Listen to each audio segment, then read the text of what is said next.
मेरी सास ने मुझे कभी अपना दामाद नहीं माना। बात इतनी बढ़ गई कि उन्होंने मेरे जुड़वा बच्चों को अनाथालय भेजने का फैसला कर लिया। जब मुझे ये बात पता चली तो मेरा गुस्सा फूट पड़ा।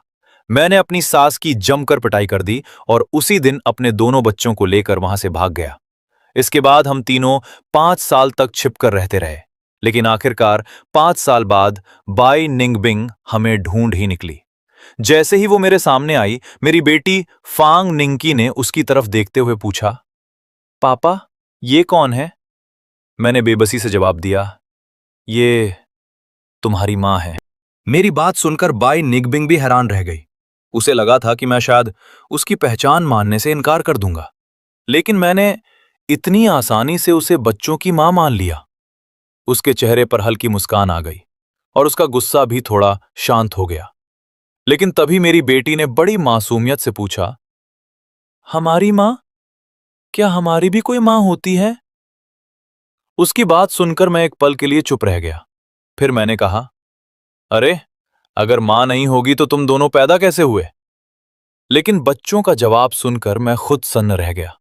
उन्होंने कहा, हमें क्या पता, क्या मैं और मेरी बहन किसी पत्थर से पैदा नहीं हुए थे? मैंने तुरंत कहा, मैंने ऐसा कब कहा? बेटी ने मासूमियत से जवाब दिया, पापा, आपने ही तो सोने से पहले कहानी सुनाई थी। आपने कहा था कि एक छोटा बंदर पत्थर से पैदा हुआ था। तभी मुझे एहसास हुआ कि मैंने सालों पहले जो मजाक में कहानी सुनाई थी, बच्चों ने उसे सच मान लिया था। मैंने माथा पकड़ लिया, फिर समझाते हुए कहा, नहीं, तुम दोनों किसी पत्थर से पैदा नहीं हुए थे। तुम्हें इसी आंटी ने जन्म दिया है। लेकिन मेरी बात सुनकर बेटी ने बाय निंगबिंग की तरफ देखा और बोली, मुझे तो नहीं पता ये कौन है। फिर उसने मुझसे पूछा, पापा, आपको ये आंटी कहां मिली? ये खुद को हमारी मां क्यों बता रही हैं? दूसरी बेटी भी तुरंत बोली, मैंने इन्हें पहले कभी नहीं देखा। शायद हमें इन्हें घर से बाहर निकाल देना चाहिए। पहली बेटी ने गंभीर चेहरा बनाकर कहा, लेकिन पापा, धीरे से निकालना, आखिर ये एक लड़की है। बच्चों की बातें सुनकर मैं खुद भी हंसी रोक नहीं पा रहा था। दूसरी तरफ बाय निंगबिंग का चेहरा देखने लायक था। वो 5 साल बाद अपनी बेटियों से मिलने आई थी, लेकिन बेटियां उसे पहचान तक नहीं रही थी। और इससे पहले कि वो कुछ समझ पाती, मैंने उसका कॉलर पकड़ा और उसे घर के बाहर धकेल दिया। धड़ाम! दरवाजा जोर से बंद हो गया। कुछ सेकंड बाद बाय निंगबिंग को समझ आया कि अभी अभी उसके साथ क्या हुआ है। उसका गुस्सा 7वें आसमान पर पहुंच गया। वो दरवाजा पीटते हुए चिल्लाई, फैंग शियान्यू, दरवाजा खोलो! मैंने 5 साल तक तुम्हें और बच्चों को ढूंढा है और तुम मेरे साथ ऐसा बर्ताव कर रहे हो? तुम्हारी हिम्मत कैसे हुई मुझे बाहर फेंकने की? लेकिन मैं अंदर से बिल्कुल शांत था। उसी समय उसके साथ आए एक बॉडीगार्ड ने आगे बढ़कर उसे एक हथौड़ा पकड़ा दिया और कहा, मैडम, अगर कुछ तोड़ना हो तो हाथों की जगह इसका इस्तेमाल कर लीजिए। ये सुनते ही बाय निंगबिंग का चेहरा और भी लाल हो गया। वो गुस्से में चिल्लाई, हथौड़ा? मैं इस हथौड़े का क्या करूं? तभी उसकी सेक्रेटरी जल्दी से उसके पास आई और बोली, मैडम, कंपनी से इमरजेंसी कॉल है। कंपनी का नाम सुनते ही उसने जैसे तैसे अपना गुस्सा दबाया और फोन उठा लिया। फोन के दूसरी तरफ से खबर मिली कि कंपनी में बहुत बड़ी समस्या खड़ी हो गई है। पूरी बात सुनने के बाद उसने गहरी सांस ली और कहा, ठीक है, मैं समझ गई, मैं तुरंत कंपनी पहुंच रही हूं। फोन काटने के बाद उसने आखिरी बार उस दरवाजे की तरफ देखा, जिसके पीछे उसकी दोनों बेटियां थीं।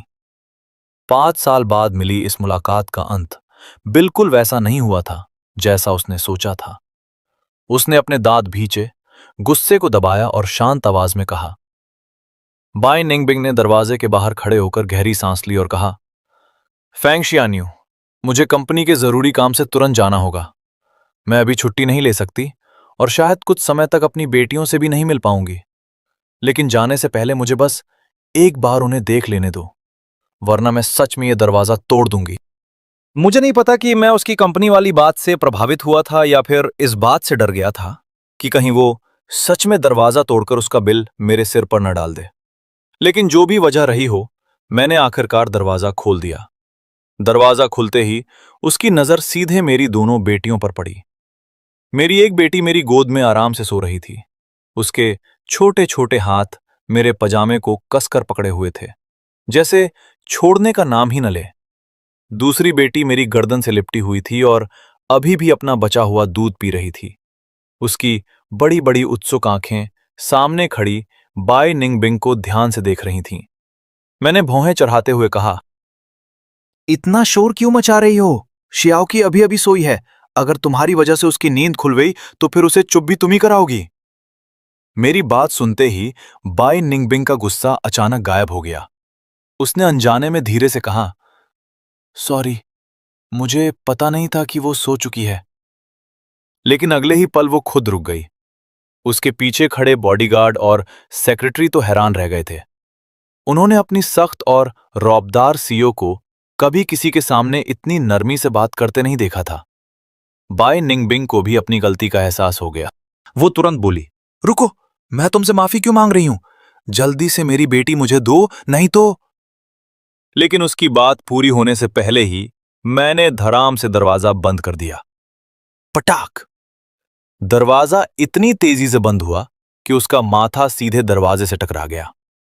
आह! वो दर्द से कराह उठी। ये देखकर एक बॉडीगार्ड बड़बड़ाया, यह आदमी सच में पागल है। पास खड़ी सेक्रेटरी घबराकर बोली, मैम, आप ठीक तो हैं? तभी बॉडीगार्ड ने गुस्से में पूछा, मैम, क्या मैं दरवाजा तोड़ दूं? बाई निंगबिंग ने उसे ऐसी नजर से घूरा कि उसकी रीढ़ तक ठंडी पड़ गई। फिर उसने डांटते हुए कहा, दरवाजा तोड़ोगे? अगर शोर से मेरी बेटी जाग गई तो उसे चुप कौन कराएगा? तुम? बॉडीगार्ड तुरंत चुप हो गया। बाई निंगबिंग ने गहरी सांस लेते हुए आदेश दिया, पहले कंपनी चलते हैं, वहां का काम ज्यादा जरूरी है। तुरंत फ्लाइट की टिकट बुक करो। फिर उसने एक बॉडीगार्ड की तरफ इशारा किया, और तुम यहीं रहोगे, इन पर नजर रखो। मुझे हर छोटी बड़ी खबर की रिपोर्ट चाहिए। जी मैम। बॉडीगार्ड ने तुरंत सिर झुका दिया। जाने से पहले बाय निंगबिंग ने आखिरी बार मेरे घर के बंद दरवाजे की तरफ देखा। उसकी आंखों में अजीब सा भाव था। वो धीमे से बुदबुदाई, फैंग शियान्यू, तुम्हें लगता है कि तुम मेरी बेटियों को हमेशा अपने पास रख पाओगे? बस थोड़ा इंतजार करो, मैं वापस आऊंगी। उसके जाने के बाद आखिरकार घर में शांति लौट आई। मैंने सो रही फांग निंकी को सावधानी से उठाया और बिस्तर पर सुला दिया। फिर एक टिश्यू लेकर उसके मुंह के कोने पर लगे दूध के निशानों को धीरे धीरे साफ किया। उधर फांग निंगमिंग भी अपना दूध खत्म कर चुकी थी। वो अपनी बहन के बगल में लेटी और कुछ ही मिनटों में गहरी नींद में चली गई। दोनों बच्चियों को सुलाने के बाद मेरा चेहरा गंभीर हो गया। मैंने अपना फोन निकाला और एक नंबर डायल किया। कुछ देर तक घंटी बजती रही। फिर दूसरी तरफ से एक बुजुर्ग लेकिन भारी आवाज सुनाई दी। क्या बात है युआन, इतनी रात को इस बूढ़े आदमी को क्यों याद किया? मैंने शांत स्वर में जवाब दिया, सर, बाई निंगबिंग हमें ढूंढ चुकी है। वो सिर्फ यहां तक नहीं पहुंची, बल्कि हम पर नजर रखने के लिए अपने लोग भी छोड़ गई है। मेरी बात सुनकर फोन के दूसरी तरफ मौजूद बूढ़े बाई हंस पड़े। उन्होंने मजाकिया अंदाज में कहा, अरे युआन, अगर कोई और रास्ता नहीं बचा तो उसकी बात मान लो। आखिर वो शियाओकी की मां है, बाई परिवार की बड़ी बेटी है और आज पूरे बाई ग्रुप की मालिक भी है। उनकी बात सुनकर मेरा माथा ठनक गया। मैंने झुंझलाकर कहा, अगर आपको अभी भी मजाक ही सूझ रहा है तो मुझे आपकी मदद की जरूरत नहीं है, मैं खुद सब संभाल लूंगा। मेरी बात सुनकर वो तुरंत गंभीर हो गए। अरे नहीं, मैं तो बस तुम्हारी टांग खींच रहा था, बेवजह चिंता मत करो। अगर बाई परिवार ने तुम्हें या बच्चों को नुकसान पहुंचाने की कोशिश भी की तो नेशनल साइंस एकेडमी सबसे पहले तुम्हारे साथ खड़ी होगी, और एल्डर लॉन्ग भी ये कभी बर्दाश्त नहीं करेंगे। उनकी बात सुनकर मेरे दिल को थोड़ी राहत मिली। आखिर जब से मैंने देश के लिए एक खास मिशन स्वीकार किया था और अपनी जिंदगी दांव पर लगाई थी, तब से सरकार और नेशनल साइंस एकेडमी ने मुझे और मेरी बेटियों को पूरी सुरक्षा दी थी। वरना बाई निंगबिंग जैसी ताकतवर इंसान से अकेले लड़ना मेरे बस की बात नहीं थी। तभी बूढ़े बाई अचानक बोले, वैसे तुम्हारी मेडिकल रिपोर्ट भी आ गई है। यह सुनते ही मेरा दिल धड़क उठा।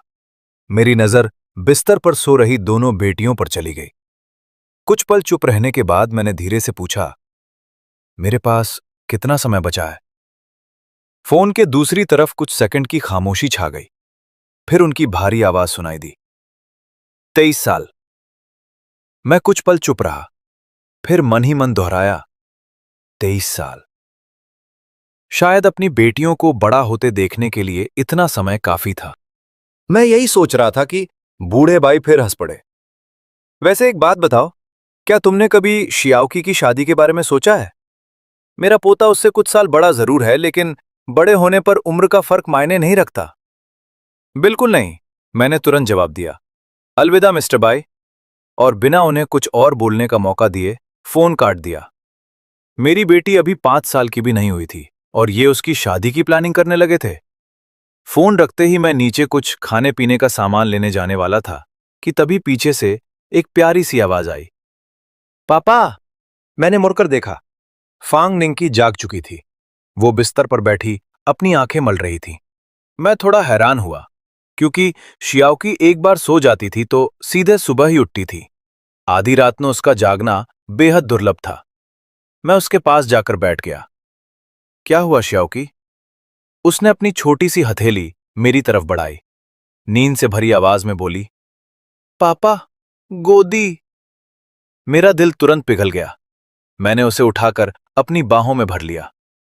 क्या हुआ, कोई बुरा सपना देखा क्या? उसने मेरी गर्दन पकड़ ली और जम्हाई लेते हुए बोली, नहीं, शियाओकी को भूख लगी है। मैं मुस्कुराया। अच्छा, तो बताओ क्या खाओगी? उसने कुछ सेकंड तक सोचने का नाटक किया, फिर गंभीर चेहरे से बोली, एक पूरा फ्राइड चिकन, 2 फ्रेंच फ्राइज और 2 कोक। उसकी बात सुनकर मेरी हंसी छूट गई। फ्राइड चिकन और फ्राइज मिल जाएंगे, लेकिन इतनी रात में कोक नहीं, उसकी जगह दूध चलेगा। और खाने के बाद अच्छे से ब्रश भी करना होगा। उसने थोड़ी देर सोचकर सिर हिला दिया। मैंने देखा कि उसकी बहन अभी भी गहरी नींद में थी, इसलिए मैं सिर्फ शियाओकी को साथ लेकर नीचे चला गया। कुछ देर बाद हम खाना लेकर वापस लौटे। जैसे ही फ्राइड चिकन सामने आया, शियाओकी उस पर टूट पड़ी। वो इतने मजे से खा रही थी जैसे कई दिनों से भूखी हो। अचानक उसने चिकन का एक टुकड़ा तोड़कर मेरी तरफ बढ़ाया। पापा, आप भी खाओ। मैं मुस्कुराया। पहले मेरी बेटी पेट भरकर खा ले। वो दोनों हाथों से चिकन पकड़े, कभी एक बाइट लेती, कभी दूध पीती। कुछ ही मिनटों में उसके गाल फूल गए और पूरा चेहरा तेल से चमकने लगा। मैं बीच बीच में टिश्यू से उसका मुंह साफ करता रहा। उसे खाते हुए देखकर मेरे चेहरे पर अनजानी मुस्कान आ गई। लेकिन तभी उसने अचानक पूछा, पापा, क्या वो आंटी सच में मेरी मम्मी है? उसका सवाल सुनते ही मेरा हाथ रुक गया। कुछ पल तक मैं चुप बैठा रहा, फिर धीरे से बोला, हां बेटा, वो तुम्हारी मम्मी है। शियाओकी ने आश्चर्य से आंखें झपकाईं। तो मैंने उन्हें पहले कभी क्यों नहीं देखा? उसका सवाल मेरे सीने में तीर की तरह लगा। मेरे पास जवाब था, लेकिन इतना आसान जवाब नहीं था जिसे मैं अपनी छोटी सी बेटी को समझा पाता। मैं उसकी आंखों में देखने की हिम्मत नहीं जुटा पा रहा था। शायद उसने मेरे चेहरे पर सब पढ़ लिया स्टैंड्स। उसने धीरे से अपने हाथ साफ किए, फिर आगे बढ़कर मेरे दोनों गाल पकड़ लिए। इसके बाद उसने मेरे गाल पर एक छोटा सा किस किया और मुस्कुराते हुए बोली, पापा, अगर आपको दुख होता है तो आप मत बताइए। शियाओकी अब नहीं पूछेगी। उसकी मासूम आवाज सुनकर मेरा दिल भर आया। इतनी छोटी सी बच्ची और इतनी समझदार। मैंने जबरदस्ती मुस्कुराते हुए उसके सिर पर हाथ फेरा, फिर धीरे से पूछा, शियाओकी, अगर तुम्हें मौका मिले तो क्या तुम अपनी मम्मी के साथ रहना चाहोगी? और अगर तुम उनके पास चली गई तो क्या तब भी पापा तुम्हारे और तुम्हारी बहन के साथ रह पाएंगे? मेरी बात सुनकर शियाओकी कुछ सेकंड तक चुप रही। फिर उसने झिझकते हुए पूछा, पापा, क्या मम्मी अब आपके साथ नहीं रहती? उसकी आवाज में डर साफ महसूस हो रहा था। वो कुछ और कहना चाहती थी, लेकिन शब्द उसके गले में ही अटक गए। अगर अगर शियाओकी और शियाओमिंग। वो अपनी बात पूरी भी नहीं कर पाई थी कि उसकी आंखें आंसुओं से भर गईं। उसके छोटे छोटे होंठ कांपने लगे। फिर उसने मेरी तरफ देखकर धीमी आवाज में पूछा, क्या पापा को अब शियाओकी नहीं चाहिए? क्या आप शियाओमिंग को भी छोड़ दोगे? उसकी बात सुनते ही मैं पूरी तरह घबरा गया। मैंने तुरंत उसे अपनी तरफ खींच लिया। नहीं बेटा, बिल्कुल नहीं। ऐसी बातें मत सोचो। पापा तुम्हें कभी नहीं छोड़ेंगे। अब इस बारे में और बात नहीं करेंगे, ठीक है? मेरी बात सुनते ही वो कुर्सी से उतरकर सीधे मेरी छाती से आ लगी। उसने अपना चेहरा मेरे सीने में छिपा लिया। मैं महसूस कर सकता था कि उसका छोटा सा शरीर हल्का हल्का कांप रहा था। उसे सचमुच डर लग गया था। मैंने उसे कसकर गले लगाया और उसकी पीठ सहलाते हुए कहा, पापा अपनी शियाओकी को कभी नहीं छोड़ेंगे। पापा ने तो बस ऐसे ही एक सवाल पूछा था। शियाओकी ने आंसू भरी आंखों से मेरी तरफ देखा, फिर बोली, तो फिर ऐसा सवाल भी मत पूछा करो। कोई अगर मगर नहीं होगा। मैं उसकी बात सुनकर हल्का सा मुस्कुराया। लेकिन अगले ही पल उसने फिर पूछा, पापा क्या आप चाहते हो कि मैं मम्मी के साथ रहूं, ताकि पापा मम्मी और शियाओकी सब साथ रह सकें? मैं कुछ पल के लिए चुप हो गया, फिर धीरे से सिर हिला दिया। लेकिन शायद उसने मेरी बात का गलत मतलब निकाल लिया। उसकी आंखें फिर से लाल होने लगी। तो क्या पापा फिर हमारे साथ नहीं रहेंगे? मैंने जल्दी से सिर हिलाया। नहीं बेटा, बात वो नहीं है। असल में तुम्हारी मम्मी तुम्हारे पापा को पसंद नहीं करती। ये कहते हुए मैं मन ही मन कड़वी हंसी हंस पड़ा, क्योंकि मुझे अच्छी तरह पता था कि मेरा और उसकी मां का एक साथ रहना लगभग नामुमकिन था। लेकिन शियाओकी का जवाब सुनकर मैं हैरान रह गया। उसने बिना एक पल सोचे कहा, तो फिर मुझे भी मम्मी पसंद नहीं है। अगर मम्मी को पापा पसंद नहीं है तो शियाओकी भी उनके साथ नहीं रहेगी। मुझे सिर्फ पापा के साथ रहना है। मैंने मुस्कुराते हुए पूछा, अच्छी तरह सोच लो। अगर तुम मम्मी के साथ जाओगी तो तुम्हें बहुत सारे खिलौने मिलेंगे, स्वादिष्ट खाना मिलेगा, सुंदर कपड़े मिलेंगे और जहां चाहोगी वहां घूम भी पाओगी। पापा तुम्हें बिल्कुल नहीं रोकेंगे। लेकिन उसने तुरंत सिर हिला दिया। मुझे नहीं चाहिए। पापा के बिना इन सब चीजों का क्या फायदा? सिर्फ पापा ही तो शियाओकी का ख्याल रखते हैं। अगर पापा ही नहीं रहेंगे तो फिर शियाओकी का क्या होगा? उसकी बातें सुनकर मैं कुछ पल के लिए बिल्कुल चुप रह गया। मेरी समझ में नहीं आ रहा था कि 5 साल से भी छोटी बच्ची इतनी समझदारी की बातें कैसे कर सकती है। शियाओकी मेरे कंधे से लगी खड़ी थी। उसने मुंह फुलाकर आगे कहा, और वो आंटी आज हमें ढूंढते हुए यहां आई थी। लेकिन उन्होंने मुझे गोदी भी नहीं लिया। उन्होंने मुझे प्यार भी नहीं किया। शियाओकी को ऐसी मम्मी नहीं चाहिए, गंदी मम्मी। मैं हंसे बिना नहीं रह सका। मैंने प्यार से उसके सिर पर हाथ फेरा। उसे अपने साथ इतना जुड़ा हुआ देखकर मेरे दिल में एक अजीब सी गर्माहट फैल गई। माहौल हल्का करने के लिए मैंने पूछा, अच्छा अगर कल हम दादा दादी के घर जाएं तो? उसकी आंखें तुरंत चमक उठीं। सच में? हाँ, तो मैं जरूर जाऊंगी। वह खुशी से उछल पड़ी, क्योंकि उसे अपने दादा दादी से मिले हुए काफी समय हो चुका था। अगली सुबह करीब 8 बजे मैंने अभी भी नींद में डूबी हुई शियाओकी और शियाओमिंग को गोद में उठाया और होटल से बाहर निकल आया। लेकिन मुझे नहीं पता था कि हम पर नजर रखने वाले लोग पहले से ही तैयार बैठे थे। जैसे ही हम होटल से निकले, एक बॉडीगार्ड ने तुरंत फोन मिलाया, मैम वे लोग होटल छोड़ चुके हैं। उधर पूरी रात सफर करके घर लौटी बाई निंगबिंग ने थकान के बावजूद फोन उठाया। उनके पीछे लगे रहो, मुझे हर पल की खबर चाहिए, और इस बार पिछली बार जैसी गलती मत करना। उन्हें किसी भी हालत में नजरों से ओझल मत होने देना। जी मैम। फोन कट गया। बाई निंगबिंग कुछ देर तक खामोश बैठी रहीं। उनके दिमाग में बार बार अपनी दोनों बेटियों के चेहरे घूम रहे थे। वो मासूम आंखें, वो छोटी छोटी मुस्कानें, और वो दूरी जो पिछले 5 सालों में उनके और बच्चों के बीच बन चुकी थी। उन्हें पहली बार एहसास हुआ कि शायद उन्होंने अतीत में बहुत बड़ी गलती की थी। उन्हें याद आया कि गुस्से में उन्होंने फैंग शियान्यू को कितनी कड़वी बातें सुनाई थी। लेकिन उन्होंने कभी नहीं सोचा था कि वो आदमी उनकी नवजात बेटियों को लेकर सचमुच गायब हो जाएगा। ये सोचकर उनके होठों पर एक बेबस मुस्कान आ गई। अब पीछे मुड़कर देखने पर उन्हें अपना पुराना व्यवहार बेहद बचकाना और अपरिपक्व लग रहा था। लेकिन अफसोस, कुछ गलतियां ऐसी होती हैं जिनका एहसास बहुत देर से होता है। लेकिन तभी एक फोन कॉल ने बाय निंगबिंग के चेहरे की सारी मुस्कान गायब कर दी। फोन उठाते ही दूसरी तरफ से घबराई हुई आवाज आई, मैम हमसे फिर गलती हो गई। हमने उन्हें दोबारा खो दिया है। ये सुनते ही बाई निंगबिंग का चेहरा काला पड़ गया। उनकी भौहें सिकुड़ गईं और मुट्ठियां अपने आप भींच गईं। क्या कहा तुमने? फिर से खो दिया? इस बार कहां गायब हुए वो लोग? फोन के दूसरी तरफ खड़ा बॉडीगार्ड डर के मारे पसीना पसीना हो गया।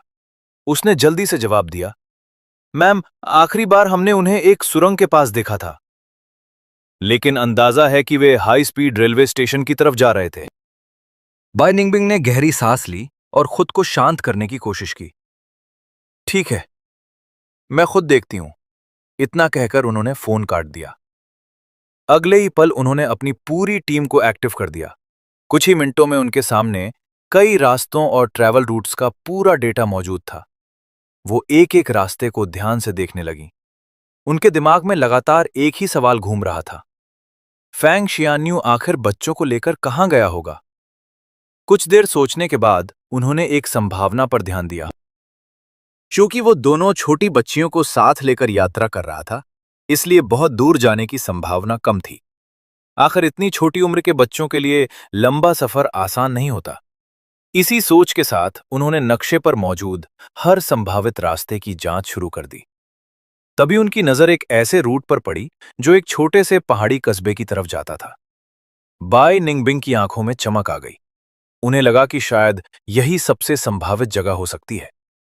अब उनके पास आराम करने का समय नहीं था। अगर इस बार भी मौका हाथ से निकल गया तो पता नहीं दोबारा उन्हें अपनी बेटियों का सुराग कब मिलता। उन्होंने तुरंत वहां जाने का फैसला कर लिया। लेकिन जैसे ही वो घर से निकलने के लिए मुड़ी, पीछे से एक भारी आवाज सुनाई दी। निंगबिंग, इतनी सुबह सुबह कहां जाने की तैयारी हो रही है? उन्होंने पीछे मुड़कर देखा। सीढ़ियों से उनके पिता बाईजान धीरे धीरे नीचे उतर रहे थे। गुड मॉर्निंग पापा।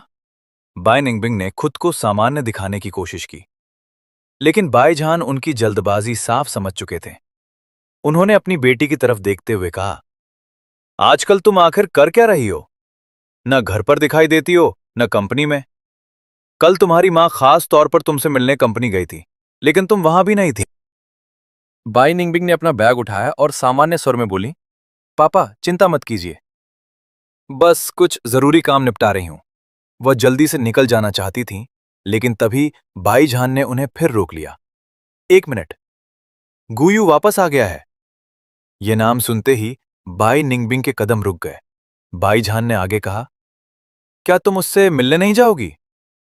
उसने साफ कहा है कि 6 साल पहले जो कुछ हुआ था उससे उसे कोई फर्क नहीं पड़ता, बल्कि उसे इस बात का अफसोस है कि उस समय वो तुम्हारी रक्षा नहीं कर पाया।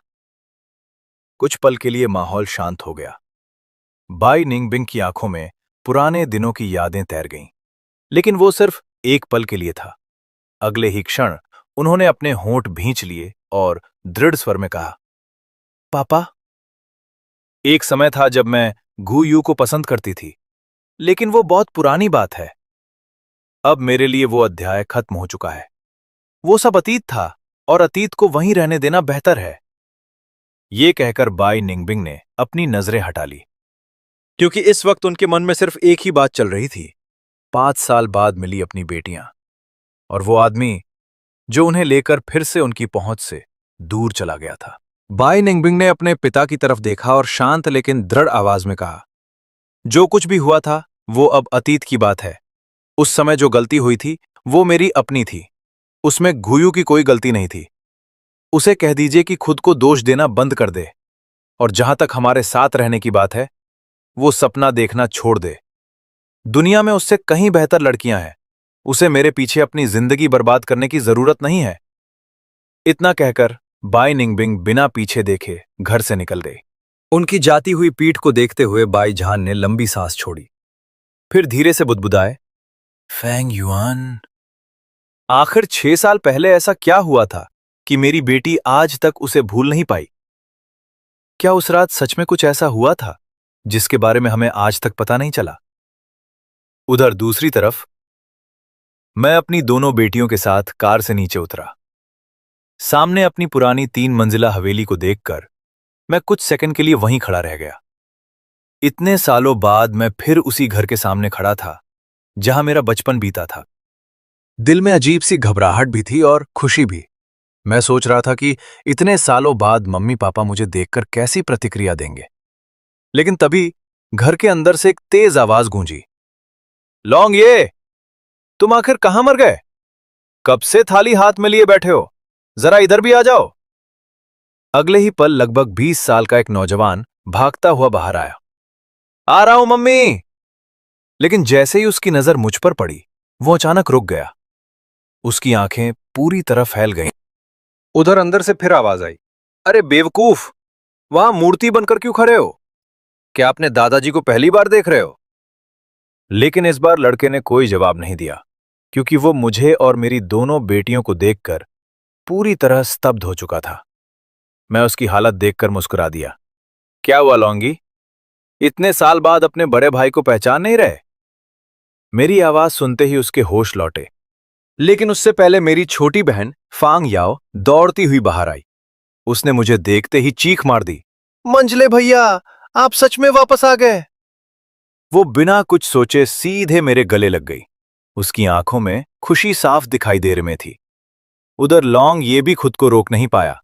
वो घर के अंदर की तरफ मुड़ा और पूरी ताकत से चिल्लाया, मम्मी, पापा, जल्दी बाहर आइए, बड़े भैया वापस आ गए हैं। अंदर से तुरंत सवाल आया, क्या कहा? कौन वापस आ गया? कुछ ही सेकंड बाद मेरे माता पिता कमरे से बाहर निकले, लेकिन जैसे ही उनकी नजर मुझ पर पड़ी, दोनों वहीं रुक गए। उनके चेहरे पर पहले हैरानी आई, फिर खुशी, और आखिर में उनकी आंखें नम हो गईं। मैंने भी पहली बार गौर से उन्हें देखा। उनके बाल पहले से कहीं ज्यादा सफेद हो चुके थे। चेहरे पर उम्र की लकीरें भी साफ दिखाई दे रही थीं। उन्हें इस हालत में देखकर मेरी आंखें भर आईं, लेकिन मैंने खुद को संभालते हुए मुस्कुराकर कहा, पापा, मम्मी, मैं वापस आ गया हूं। मेरी बात सुनते ही पापा सबसे पहले आगे बढ़े, लेकिन उनका ध्यान मुझ पर नहीं था, सीधे मेरी बेटियों पर था। उन्होंने उत्साहित होकर कहा, अरे मेरी प्यारी पोतियां, जल्दी से दादाजी के पास आओ। लेकिन इससे पहले कि वो उन्हें गोद में उठा पाते, मम्मी ने उन्हें पीछे धकेल दिया। दूर हटिए, हर वक्त सिगरेट पीते रहते हो, मेरी पोतियों के पास मत जाइए। इतना कहकर उन्होंने झट से शियाओकी को अपनी गोद में उठा लिया। फिर प्यार से उसके गाल दबाते हुए बोली, शियाओकी बेटा, क्या तुम्हें दादी की याद आती थी? शियाओकी ने तुरंत मुस्कुराकर जवाब दिया, हाँ दादी, बहुत याद आती थी। उसकी बात सुनते ही मम्मी का दिल पिघल गया। उधर पापा ने हार नहीं मानी। उन्होंने श्याओ मिंग की तरफ हाथ बढ़ाया, और मेरी छोटी परी, क्या तुम्हें याद है मैं कौन हूं? श्याओ मिंग ने बिना सोचे जवाब दिया, हां, आप मेरे दादाजी हो। बस इतना सुनना था कि पापा खुशी से खिल उठे। उनकी मुस्कान कानों तक पहुंच गई। वाह, मेरी पोती को अभी भी दादाजी याद है। उन्होंने तुरंत जेब से मोटा सा लिफाफा निकाला और श्याओ मिंग के हाथ में रख दिया। ये लो, दादाजी की तरफ से पॉकेट मनी, जाकर अपनी पसंद की सारी चॉकलेट्स और मिठाइयां खरीद लेना। ये देखकर मम्मी भी पीछे रहने वाली नहीं थी। उन्होंने तुरंत अपना पर्स निकाला, फिर उससे भी ज्यादा पैसे निकालकर शियाओकी के हाथ में रख दिए। मेरी पोती सिर्फ दादाजी के पैसे क्यों लेगी? ये लो, दादी की तरफ से भी पॉकेट मनी। तुम और अपनी बहन दोनों खूब सारी मिठाइयां खरीदना। दोनों बच्चियां अपने हाथों में भरे नोटों को देखकर हैरान थी, और मैं बस एक तरफ खड़ा ये सब देख रहा था। कई सालों बाद घर में फिर वही पुरानी गर्माहट लौट आई थी। ये सब देखकर मैं तुरंत बीच में बोल पड़ा, अरे मम्मी पापा, आप लोग क्या कर रहे हो? श्याओकी और श्याओमिंग अभी बहुत छोटी हैं, इन्हें इतने सारे पैसे देने की क्या जरूरत है? लेकिन मेरी बात पूरी होने से पहले ही पापा ने मुझे घूर कर देखा। क्यों जरूरत नहीं है? मेरी पोतियां इतने सालों बाद घर लौटी हैं। अगर उनके दादा दादी उन्हें मिठाई खाने के लिए थोड़े पैसे दे रहे हैं, तो इसमें दिक्कत क्या है? फिर उनका चेहरा अचानक गंभीर हो गया। और एक तुम हो, पूरे 5 साल तक अपनी बेटियों को लेकर गायब रहे, एक बार भी हमें उनसे मिलने नहीं दिया। क्या हमारे बूढ़े होने का इंतजार कर रहे थे? उनकी बात सुनकर मैं असहज होकर मुस्कुरा दिया। तभी मेरी छोटी बहन फांग याओ हंसते हुए बीच में कूद पड़ी। भैया, इस बार तो मैं पापा की तरफ हूं। मुझे आज भी याद है जब आप पहली बार शियाओकी और शियाओ मिंग को घर लेकर आए थे। उस समय मम्मी पापा इतने गुस्से में थे कि मुझे लगा था आज आपकी खैर नहीं। ये सुनकर मैं तुरंत सफाई देने लगा। अरे मेरा मतलब वो नहीं था। मुझे लगा था कि आप लोगों को बच्चे पसंद नहीं आए। मुझे क्या पता था कि कुछ सालों में पापा का प्यार मुझसे हटकर पूरी तरह इन दोनों पर शिफ्ट हो जाएगा। मेरी बात सुनते ही पापा भड़क गए। किसने कहा कि मुझे मेरी पोतियां पसंद नहीं है? शियाओकी और शियाओमिंग इस दुनिया में मुझे सबसे ज्यादा प्यारी हैं। मैंने अविश्वास से उनकी तरफ देखा। अच्छा, अब सबसे ज्यादा प्यारी हैं? उनकी बात सुनकर मुझे समझ नहीं आ रहा था कि हंसूं या रोऊं। आखिर कुछ साल पहले यही इंसान मुझे घर से निकाल देने को तैयार बैठे थे। अब हालत यह थी कि मैं खुद अपने परिवार में तीसरे नंबर पर पहुंच चुका था। जब मुझे समझ आ गया कि इस बहस में जीतना नामुमकिन है, तो मैंने हार मान ली। मैंने अपनी बेटियों की तरफ देखा। शियाओ की तुरंत मेरा इशारा समझ गई। उसने दोनों हाथों से पैसे पकड़े और बड़ी शालीनता से बोली, थैंक यू दादी। उधर शियाओमिंग ने भी अपने पैसे सीने से लगाकर मुस्कुराते हुए कहा, थैंक यू दादाजी। बस फिर क्या था, दोनों बच्चों की मीठी आवाज सुनकर पापा का दिल पूरी तरह पिघल गया। वो खुशी से चमक उठे। अरे वाह मेरे प्यारे बच्चों, चलो दादाजी तुम्हें बगीचे में लेकर चलते हैं। वहां तुम्हें पेड़ों से फल तोड़ना सिखाऊंगा। दोनों बच्चियां एक साथ उछल पड़ी। सच में? हाँ, तो चलो। अगले ही पल दोनों पापा का हाथ पकड़कर बाहर की तरफ भाग गईं। उनकी खिलखिलाहट पूरे आंगन में गूंज रही थी। मैं दरवाजे पर खड़ा ये नजारा देखता रहा। मेरे चेहरे पर अनजाने में मुस्कान आ गई। इतने सालों बाद घर में फिर से वही पुरानी रौनक लौट आई थी। तभी मुझे अपने सिर पर किसी का हाथ महसूस हुआ। मैंने पलटकर देखा, मम्मी मेरे पास खड़ी थी। उनकी आंखों में खुशी भी थी और दर्द भी। वो मुझे ऐसे देख रही थीं जैसे कोई माँ बरसों बाद अपने खोए हुए बेटे को वापस देखती है। उन्होंने धीरे से मेरे बालों पर हाथ फेरा और भर्राई आवाज में पूछा, बहुत थक गए हो ना बेटा? उनकी आवाज सुनते ही मेरा दिल भर आया, क्योंकि दुनिया चाहे कितनी भी बदल जाए, मां की नजर हमेशा सबसे पहले अपने बच्चे की थकान ही पहचानती है। लेकिन मम्मी मेरी बात मानने वाली कहाँ थीं? उन्होंने मेरे चेहरे को गौर से देखा और धीमे स्वर में बोली, कैसे ठीक हो सकते हो? पिछले कुछ सालों में तुमने अकेले कितना कुछ सहा है। देखो तो सही, तुम्हारे बालों में भी सफेदी आने लगी है। मैंने हंसकर बात टालने की कोशिश की। अरे मम्मी, उम्र बढ़ रही है तो बाल सफेद होना तो सामान्य बात है। आप बस अपनी और पापा की सेहत का ध्यान रखो। मेरे लिए वही सबसे बड़ी खुशी है। मम्मी कुछ पल तक मुझे देखती रहीं, फिर अचानक उन्होंने पूछा, इस बार कितने दिन रुकोगे? कहीं पिछली बार की तरह एक दो दिन में फिर से गायब तो नहीं हो जाओगे? उनकी आवाज में चिंता साफ झलक रही थी। मैंने मुस्कुराकर सिर हिला दिया। नहीं मम्मी, इस बार मैं जल्दी नहीं जाने वाला। मैं सोच रहा हूं कि शियाओकी और शियाओमिंग का यहीं पास के किंडरगार्टन में एडमिशन करा दूं। फिर आराम से कुछ समय आप लोगों के साथ बिताऊंगा। मेरी बात सुनते ही मम्मी का चेहरा खिल उठा। जिस खुशी को वो छुपाने की कोशिश कर रही थी, वो उनकी आंखों में साफ दिखाई दे रही थी। उन्हें शायद कई सालों बाद ये सुकून मिला था कि उनका बेटा अब कुछ समय उनके साथ रहेगा। उस शाम घर का माहौल पहले से कहीं ज्यादा खुशहाल था। दादी बच्चों के साथ खेल रही थीं और दोनों बच्चियां पूरे घर में उधम मचा रही थीं। कुछ देर बाद दादी ने मुस्कुराते हुए पूछा, अच्छा बताओ, क्या आज रात तुम दोनों दादा दादी के साथ यहीं रहोगी? दादी की बात पूरी भी नहीं हुई थी कि बाथरूम का दरवाजा धड़ाम से खुल गया। अभी अभी नहाकर निकली शियाओकी बाहर भागती हुई आई। उसके बाल अभी भी गीले थे। जैसे ही उसने मुझे दरवाजे की तरफ बढ़ते देखा, वो बिजली की तरह दौड़ी और सीधे मेरे गले से लिपट गई। नहीं, शियाओकी तो पापा के साथ ही जाएगी। उधर सोफे पर बैठी शियाओमिंग भी तुरंत उछलकर खड़ी हो गई। वो टीवी देखना भूल गई और भागती हुई मेरे पास आ गई। मैं भी पापा के साथ जाऊंगी। अगले ही पल दोनों बच्चियां मेरे गले से इस तरह लिपट गईं जैसे कोई उन्हें मुझसे अलग करने वाला हो।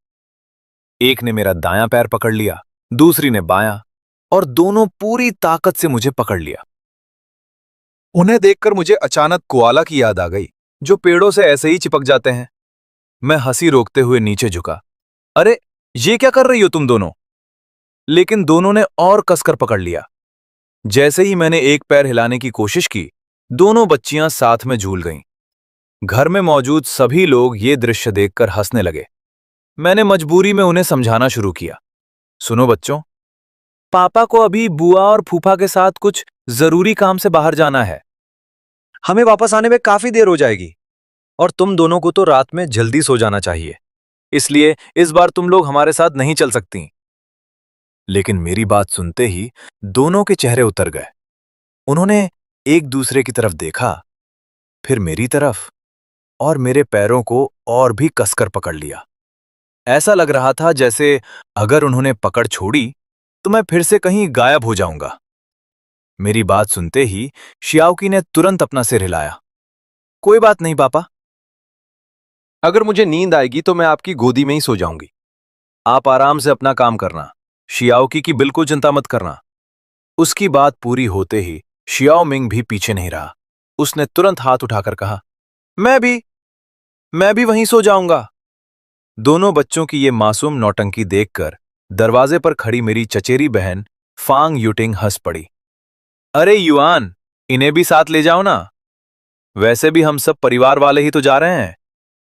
देखो, जिलिंग और बाकी बच्चे भी साथ चल रहे हैं, कोई परेशानी नहीं होगी। मैंने कुछ पल सोचा और फिर हार मानते हुए सिर हिला दिया। ठीक है, लेकिन वहां जाकर शरारत नहीं करनी है। पहले दोनों जाकर अच्छे से कपड़े और जूते पहनकर आओ। बस इतना सुनना था कि दोनों बच्चियां खुशी से उछल पड़ी। ओके पापा, मैं अभी आती हूं, मुझे भी कपड़े बदलने हैं। अगले ही पल दोनों अपने कमरे की तरफ दौड़ गईं। उन्हें जाते हुए देखकर फांग यूटिंग थोड़ा हैरान हुई। उसने उत्सुकता से पूछा, रुको, क्या ये दोनों अपने कपड़े खुद पहन लेती हैं? मैं मुस्कुराया। हाँ, जब ये करीब 3 साल की थीं, तभी से अपने कपड़े और जूते खुद पहनती हैं। मेरी बात सुनकर वो सचमुच चौंक गई, क्योंकि उसके अपने बच्चे 5-6 साल की उम्र तक भी कपड़े पहनने में मदद मांगते थे। कुछ मिनट बाद दोनों बच्चियां वापस बाहर आ गईं। उन्होंने अपने कपड़े और जूते बड़े सलीके से पहन रखे थे। शियाओकी ने तो अपने बालों में खुद एक छोटी सी पोनीटेल भी बना ली थी, जबकि शियाओमिंग हमेशा की तरह खुले बालों में ही खुश था। उसे बाल बांधना बिल्कुल पसंद नहीं था। सब तैयार होने के बाद हम लोग निकल पड़े। फांग लौंगे और फांग याओ अपनी अपनी गाड़ियां लेकर आए। पूरा परिवार कई सालों बाद एक साथ बाहर जा रहा था, इसलिए माहौल बेहद खुशगवार था। कुछ देर बाद हम शहर के बीचों बीच बने एक बड़े कराओके लाउंज पहुंच गए। वहां हम सबने साथ बैठकर खाना खाया, बातें की, गाने गाए और पुराने दिनों की यादें ताजा की। कई सालों बाद पूरा परिवार एक साथ बैठा था। किसी को समय का पता ही नहीं चला। जब हम बाहर निकले तब रात काफी हो चुकी थी। श्याओकी मेरी गोद में गहरी नींद में सो चुकी थी। वहीं श्याओमिंग अभी भी पूरी तरह जाग रहा था और मेरे साथ चलते हुए इधर उधर की बातें कर रहा था। शायद परिवार के साथ इतने समय बाद मिलने की खुशी में मैंने भी थोड़ी बहुत शराब पी ली थी। इसी बीच लौंगिये ने मेरे कंधे पर हाथ रखा। तो युआन भाई, अब आगे क्या प्लान है? क्या वापस आकर हमारे साथ बिजनेस संभालने का सोच रहे हो? मैं मुस्कुराया। मैं जवाब देने ही वाला था कि अचानक रात की खामोशी को चीरती हुई एक गुस्से भरी आवाज गूंज उठी। फैन शियान्यू, तुम्हारी हिम्मत कैसे हुई मेरी बेटियों को ऐसी जगह लेकर आने की? आज मैं तुम्हें छोड़ने वाली नहीं हूं। यह आवाज सुनते ही मैं ठिठक गया, क्योंकि मैं इस आवाज को बहुत अच्छी तरह पहचानता था। मैंने सिर उठाकर सामने देखा। वहां बाई निंगबिंग खड़ी थी। उसकी आंखों में ऐसा गुस्सा था जैसे वो मुझे देखते ही फट पड़ेगी। उधर मेरे परिवार के बाकी लोग पूरी तरह हैरान थे। उन्हें समझ नहीं आ रहा था कि ये खूबसूरत लेकिन गुस्सैल औरत बच्चों को अपनी बेटियां क्यों कह रही है। बाई निंगबिंग का ध्यान सिर्फ मुझ पर था। उसे शायद ये देखकर बेहद गुस्सा आया था कि बच्चे रात में भी हमारे साथ बाहर थे। वो तेज कदमों से हमारी तरफ बढ़ी। मैंने तुरंत शियाओमिंग को अपने पीछे कर लिया और शियाओकी को थोड़ा संभाल कर गोद में उठा लिया। वो मेरे सामने आकर रुक गई। तुम्हें जरा भी जिम्मेदारी का एहसास है? इतनी रात को बच्चों को बाहर घुमाना जरूरी था क्या? मैंने शांत रहने की कोशिश की। अरे, इतनी बड़ी बात नहीं है। हम सब परिवार के साथ थे, बच्चे सुरक्षित थे। लेकिन मेरी बात सुनकर उसका गुस्सा और बढ़ गया। सुरक्षित थे? अगर तुम ज्यादा पी लेते तो? अगर किसी वजह से बच्चों को परेशानी हो जाती तो? अगर वे जिद करते हैं तो क्या हर बार उनकी हर बात मान लोगे? तुम उनके पिता हो, कभी कभी उन्हें मना करना भी सीखो। उसकी आंखों में गुस्से के साथ साथ चिंता भी साफ दिखाई दे रही थी। और तभी मुझे एहसास हुआ कि चाहे वो मुझसे कितना भी नाराज क्यों ना हो, लेकिन अपनी बेटियों की बात आते ही वो सबसे पहले एक मां बन जाती थी। मैंने भी उसकी आंखों में देखते हुए ठंडे स्वर में कहा, वैसे एक बात बताओ, तुम होती कौन हो मेरी जिंदगी में दखल देने वाली? मेरी बात सुनते ही बाई निंगबिंग कुछ बोलने वाली थी। मैं उनकी, लेकिन शब्द उसके होंठों तक आकर रुक गए। पहली बार उसके चेहरे पर झिझक दिखाई दी। कुछ सेकंड तक वहां अजीब सा सन्नाटा छाया रहा। फिर उसने दांत भींचकर कहा, मैं उनकी मां हूं, और अगर तुम उनके पिता हो तो तुम्हें उन्हें ऐसी जगहों पर बिल्कुल नहीं लाना चाहिए था। मैं हल्का सा मुस्कुराया। मां? अच्छा, तो इसका कोई सबूत भी है तुम्हारे पास? मेरी बात सुनते ही उसका चेहरा गुस्से से लाल पड़ गया। मैंने उन्हें जन्म दिया है, मुझे किसी सबूत की क्या जरूरत है? मैंने कंधे उचकाए। कौन जाने सच बोल रही हो या झूठ। अगर कल कोई दूसरी औरत भी आकर खुद को बच्चों की मां बता दे तो क्या मैं उसकी बात भी मान लूं? यह सुनते ही बाई निंगबिंग का गुस्सा फिर भड़क उठा, क्योंकि कल तक मैं खुद उसे बच्चों की मां मान चुका था, लेकिन आज मैं जानबूझकर उसे परेशान कर रहा था। उसने उंगली मेरी तरफ तान दी। ठीक है, अगर तुम्हें यकीन नहीं है तो हम डीएनए टेस्ट करवाते हैं, और जब रिपोर्ट में सच सामने आ जाएगा तब तुम्हें बच्चों को मेरे हवाले करना होगा। मैंने लापरवाही से जवाब दिया, मेरे पास इतना फालतू समय नहीं है। बस फिर क्या था, उसका धैर्य पूरी तरह टूट गया। फैंगशियान्यू, एक दिन तुम मुझे सच में पागल कर दोगे। वो गुस्से में मेरी तरफ बढ़ी, लेकिन इससे पहले कि वो कुछ कर पाती, मैंने उसका रास्ता रोक दिया। कुछ ही पलों में वो खुद को मेरे काबू में पाकर और ज्यादा भड़क गई। उधर उसके बॉडीगार्ड भी तुरंत सतर्क हो गए और हमारी तरफ बढ़ने लगे, लेकिन बाई निंगबिंग ने उन्हें रोक दिया। पीछे हटो, मैं खुद इससे बात कर सकती हूं। दोनों बॉडीगार्ड तुरंत रुक गए। असल में वो भी नहीं चाहती थी कि किसी हड़बड़ी में बच्चों को चोट पहुंच जाए। कुछ देर बाद उसने गहरी सांस ली और कहा, ठीक है, अब मुझे छोड़ो, मैं कोई तमाशा नहीं करूंगी। मैंने भी राहत की सांस ली, क्योंकि सच कहूं तो मैं भी नहीं चाहता था कि आधी रात सड़क पर कोई नया ड्रामा शुरू हो जाए। लेकिन तभी कुछ अजीब हुआ। जैसे ही मैं उसे छोड़ने वाला था, अचानक मेरे भीतर खतरे की घंटी बज उठी। एक अनुभवी इंसान होने के नाते मैं उस एहसास को अच्छी तरह पहचानता था। कोई हमें देख रहा था, और सिर्फ देख ही नहीं रहा था, बल्कि हमारी हर हरकत पर नजर रखे हुए था। उधर बाई निंगबिंग शायद ये सोच रही थी कि जैसे ही मैं उसे छोड़ूंगा, वो तुरंत पलटकर मुझसे हिसाब बराबर करेगी। लेकिन उसके कुछ करने से पहले ही मैंने दोबारा उसका हाथ पकड़ लिया। वो हैरान रह गई। तुम आखिर चाहते क्या हो? मुझे छोड़ोगे भी या नहीं? मैंने कोई जवाब नहीं दिया, बस थोड़ा झुककर उसके कान के पास फुसफुसाया, चुप रहो और छटपटाना बंद करो। हम पर नजर रखी जा रही है। संभव है कि हम घिर चुके हैं। पहले तो उसने मेरी बात पर विश्वास नहीं किया। फिर शुरू हो गए तुम? मुझे डराने की कोशिश मत करो। लेकिन जैसे ही उसने मेरी आंखों में देखा, उसका चेहरा बदल गया, क्योंकि इस बार मैं मजाक में ही कर रहा था। मेरी आंखों में पहली बार उसने वो गंभीरता देखी जो किसी बड़े खतरे के आने से पहले दिखाई देती है। कुछ सेकंड तक हम दोनों एक दूसरे को देखते रहे, और फिर बाई निंगबिंग भी समझ गई कि इस बार मामला पहले जैसा नहीं है। कुछ न कुछ सचमुच गड़बड़ था। खतरे का एहसास होते ही मैंने तुरंत फैसला कर लिया कि सामने वालों को शक नहीं होने देना है। मैंने जानबूझकर गुस्से का नाटक किया और बाई निंगबिंग को हल्का सा पीछे धकेलते हुए ऊंची आवाज में कहा, बस बहुत हुआ, अब यहां से निकलो। अगर दोबारा मुझे परेशान करने आई तो अच्छा नहीं होगा। बाई निंगबिंग भी तुरंत मेरा इशारा समझ गई। उसने अपनी कलाई रगड़ते हुए गुस्से का अभिनय किया और पलटकर बोली, ठीक है, लेकिन ये मत समझना कि बात यहीं खत्म हो गई है। मैं तुम्हें इतनी आसानी से छोड़ने वाली नहीं हूं। इतना कहकर वो तेजी से अपनी कार की तरफ बढ़ गई। उधर अंधेरे में छिपे लोग भी अब बेचैन हो चुके थे। उन्हें शायद एहसास हो गया था कि उनका निशाना हाथ से निकल सकता है। उनमें से एक ने तुरंत अपने साथियों को इशारा किया, जल्दी करो, वो निकल रही है, उसे जाने मत दो। अगले ही पल कई लोग उसकी दिशा में बढ़ने लगे, लेकिन तब तक बाई निंगबिंग अपनी कार तक पहुंच चुकी थी। वो तुरंत अंदर बैठी और ड्राइवर से बोली, गाड़ी निकालो, फौरन। कार तेजी से वहां से निकल गई। ये देखकर उन लोगों के चेहरों पर साफ नाराजगी दिखाई देने लगी। उनकी पूरी योजना शायद उसी पर टिकी हुई थी। कुछ लोग उसका पीछा करने के लिए निकल गए, जबकि बाकी वहीं रुक गए। अब उनका ध्यान मेरी तरफ था। मैंने बिना घबराए अपनी गोद में सो रही शियाओ की को फांग याओ के हाथों में सौंप दिया। फिर शियाओ मिंग के सिर पर हाथ फेरते हुए कहा, याओ, बच्चों को लेकर घर जाओ, मैं बस एक छोटा सा काम निपटा कर आता हूं।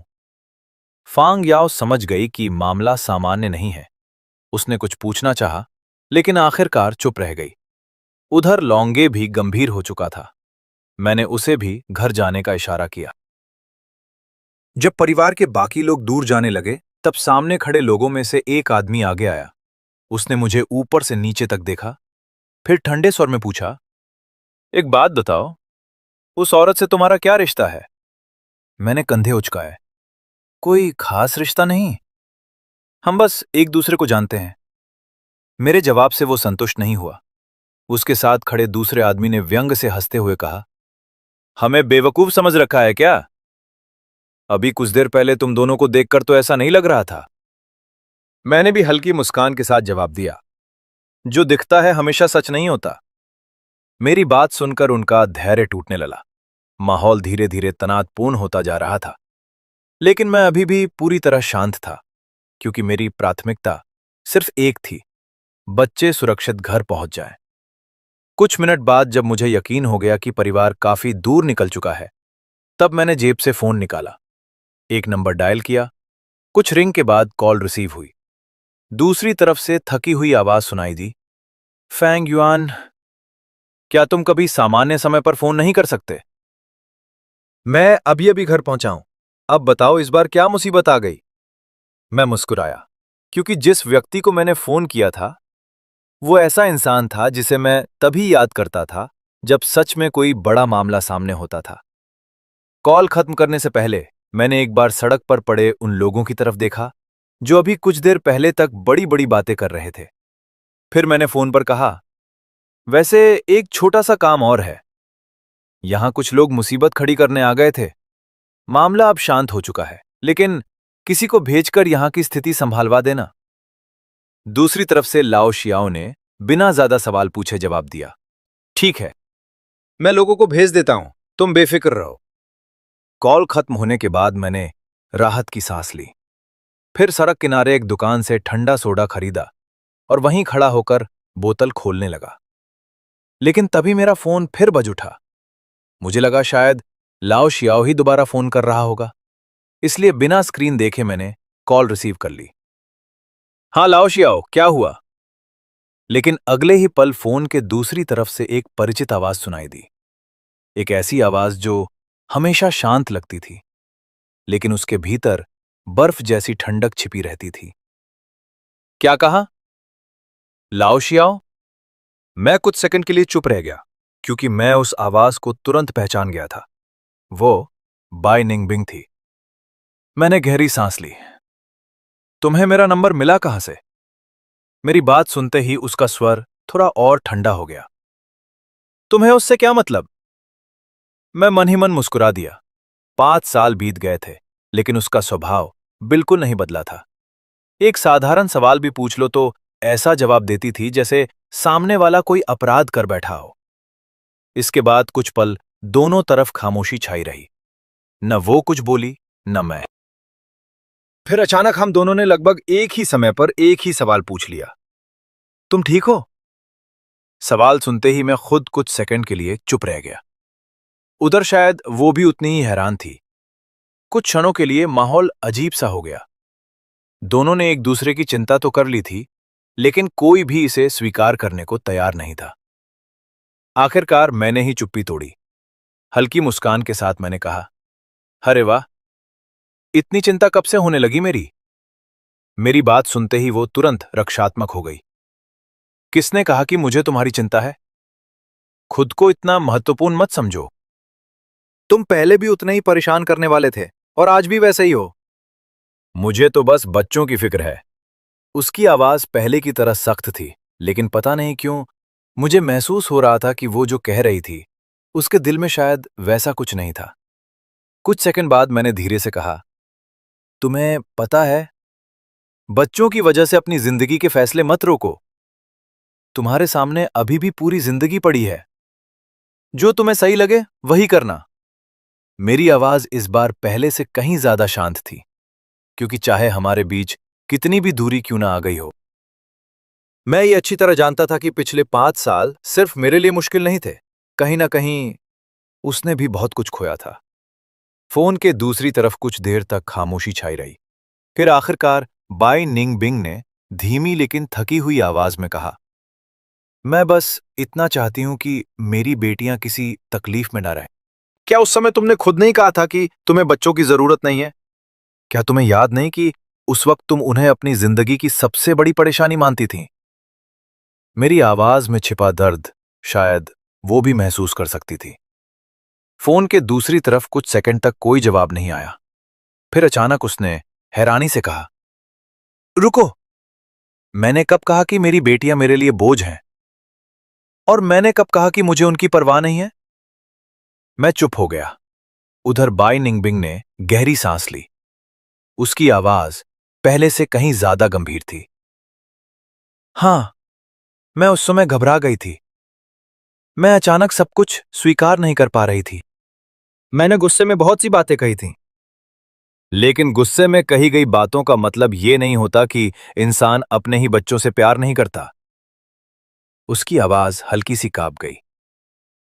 तुमसे नाराज होना और बात थी, लेकिन मेरी बेटियां उससे अलग थीं। वे हमेशा अलग थीं। मैं सड़क किनारे खड़ा चुपचाप उसकी बातें सुनता रहा, क्योंकि पहली बार मुझे महसूस हो रहा था कि शायद उस समय जो हुआ था उसकी कहानी उतनी सीधी नहीं थी जितनी मैंने समझ रखी थी। उधर बाई निंगबिंग बोलती रही, जब मैंने धीरे धीरे इस सच को स्वीकार करना शुरू किया, जब मैं सच में उनके बारे में सोचने लगी, तब तक तुम उन्हें लेकर गायब हो चुके थे। तुम्हें अंदाजा भी है कि उन्हें ढूंढने में मैंने कितने साल लगा दिए? उसकी आखिरी बात में शिकायत साफ सुनाई दे रही थी। मैंने कोई जवाब नहीं दिया, बस हाथ में पकड़ी सोडा की बोतल खत्म कर दी। कुछ पल बाद उसने फिर कहा, सुन रहे हो ना, मुझे मेरी बेटियां वापस दे दो। तुम्हें जो चाहिए मैं देने को तैयार हूं। पैसा, घर, सुरक्षित भविष्य, या फिर कोई ऐसी नौकरी जहां तुम्हें किसी चीज की चिंता ना करनी पड़े। उसकी आवाज में पहली बार विनती की झलक थी। लेकिन मेरा जवाब पहले से तय था। मैंने शांत स्वर में कहा, मुझे इनमें से किसी चीज की जरूरत नहीं है, और बच्चों के बारे में फैसला भी तुम या मैं नहीं करेंगे। अगर शियाओकी और शियाओमिंग खुद तुम्हारे साथ जाना चाहेंगी, तो मैं उन्हें कभी नहीं रोकूंगा। मैं कुछ क्षण रुका, फिर मेरी आवाज थोड़ी और गंभीर हो गई। लेकिन एक बात याद रखना, बच्चे कोई चीज नहीं होते जिन्हें ताकत या अधिकार के दम पर हासिल किया जाए। अगर किसी ने उन्हें मजबूर करने की कोशिश की या उनकी खुशी और सुरक्षा को नुकसान पहुंचाया, तो मैं चुप नहीं बैठूंगा। फोन के दूसरी तरफ फिर सन्नाटा छा गया। कुछ सेकंड तक हम दोनों में से कोई कुछ नहीं बोला, क्योंकि हम दोनों अच्छी तरह जानते थे ये लड़ाई अब हमारे बीच नहीं रही थी। अब सबसे महत्वपूर्ण थीं वे दो छोटी बच्चियां, जो हम दोनों की दुनिया का सबसे कीमती हिस्सा बन चुकी थीं। फोन कटने के बाद दूसरी तरफ बाई निंगबिंग कुछ सेकंड तक मोबाइल से आती बीप बीप की आवाज सुनती रह गई। उसे समझ ही नहीं आया कि अभी क्या हुआ था। फिर अचानक उसे एहसास हुआ कि मैंने उसे धमकी देकर फोन काट दिया है। उसका चेहरा तुरंत सख्त हो गया। वो दांत भींचते हुए बड़बड़ाई, उस आदमी की इतनी हिम्मत कि मुझे धमकी दे। लेकिन गुस्से के साथ साथ उसके मन में एक और सवाल भी उठ रहा था। मेरी आखिरी बात उसे कुछ अजीब लगी थी। जितना वो उसके बारे में सोच रही थी, उतना ही उसे महसूस हो रहा था कि शायद मैं किसी बात को लेकर सचमुच गंभीर था। आखिरकार उसने तुरंत अपने एक आदमी को फोन लगाया। अभी पता लगाओ फैंग शियान्यू कहाँ है, मुझे उसकी लोकेशन चाहिए अभी। उधर मैं शहर की शाओशांग माओ स्ट्रीट पहुंच चुका था। सड़क किनारे एक पुराने बरगद के पेड़ के नीचे बने छोटे से खाने के ठिकाने पर नजर पड़ते ही मैं ठिठक गया। मेरे सामने शियाओ की और शियाओ मिंग बड़े मजे से खाना खा रहे थे। शियाओ की के हाथ में बत्तख की टांग थी और उसका पूरा मुंह तेल से चमक रहा था। वहीं शियाओ मिंग भुनी हुई पसलियां खा रहा था और ऐसे मग्न था जैसे दुनिया में उसे किसी चीज की चिंता ही ना हो। मैंने हैरानी से पूछा, अरे तुम दोनों तो घर जाकर सोने वाले थे ना, फिर यहां क्या कर रहे हो? मुझे देखते ही शियाओ की खुशी से उछल पड़ी। वो कुर्सी से कूदकर सीधा मेरी तरफ दौड़ी। मैंने फौरन उसे अपनी बाहों में उठा लिया, फिर उसके चेहरे पर लगा तेल साफ करते हुए मुस्कुराया। मेरी बहन फांग याओ ने बेबस होकर कहा, भैया मैं क्या करती? ये उठते ही रोने लगी कि इसे बहुत भूख लगी है, इसलिए मैं दोनों को यहां कुछ खिलाने ले आई। तभी श्याओमिन ने तुरंत सफाई दी, पापा मैं गवाह हूं, भूख सिर्फ शियाओकी को लगी थी, मैं तो बस उसके साथ आया था। उसकी बात सुनकर मैं हंस पड़ा। मैंने उसके माथे पर हल्की सी टपली मारी। तुम दोनों एक जैसे हो, कोई किसी से कम नहीं है। ये सुनकर दोनों खिलखिलाकर हंस पड़े। कुछ देर बाद लौंगे ने गंभीर होकर पूछा, भैया क्या वो महिला सच में बच्चों की मां है? अब बात छिपाने का कोई मतलब नहीं था। मैंने सीधे जवाब दिया, हां। मेरे जवाब से सब लोग कुछ पल के लिए चुप हो गए। फिर लौंगे ने हंसते हुए अंगूठा दिखाया, कमाल है भाई, इतनी खूबसूरत और इतनी अमीर महिला, आपने तो बड़ा कारनामा कर दिया था। उसकी बात सुनकर मैं बस सिर पकड़कर रह गया। अगर दुनिया में किसी इंसान को संभालना सबसे मुश्किल था तो वो बाई निंग बिंग ही थी। फिर लौंगे ने पूछा, तो क्या वो इस बार तुम्हें और बच्चों को अपने साथ ले जाना चाहती है?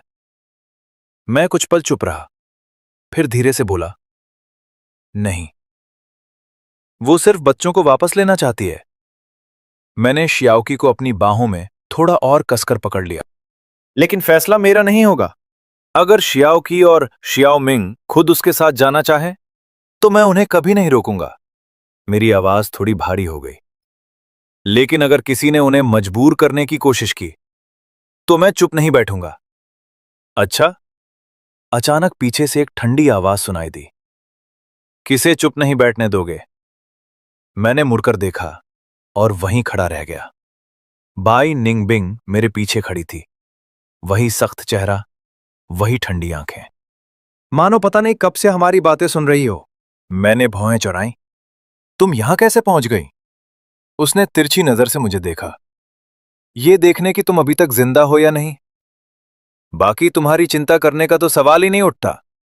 लेकिन अगले ही पल उसकी नजर शियाओकी पर पड़ी और उसका पूरा चेहरा बदल गया।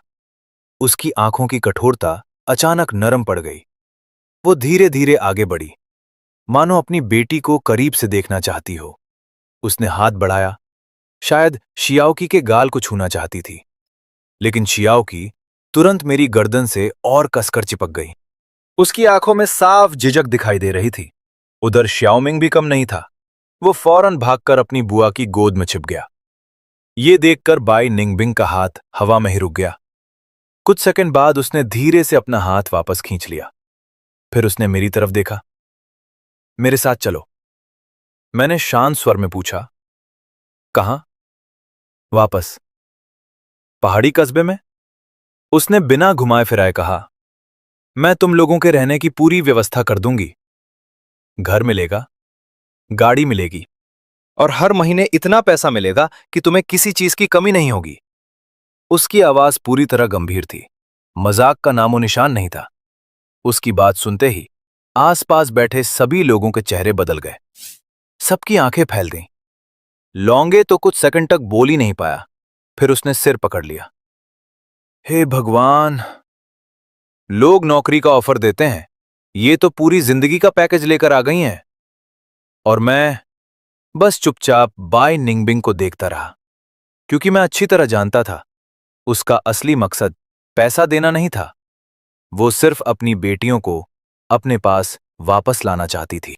मैंने मुंह बनाते हुए कहा, मुझे कोई जरूरत नहीं है। क्या तुम अपनी बेटियों को एक अच्छी जिंदगी नहीं देना चाहती? चलो, तुम अपने बारे में मत सोचो, कम से कम बच्चों के बारे में तो सोचो। तुम्हें भी पता है कि जो चीजें तुम नहीं दे सकती वो मैं शियाओकी और शियाओमिंग को दे सकता हूं। क्या तुम दोनों को लगता है कि अभी की जिंदगी अच्छी नहीं है?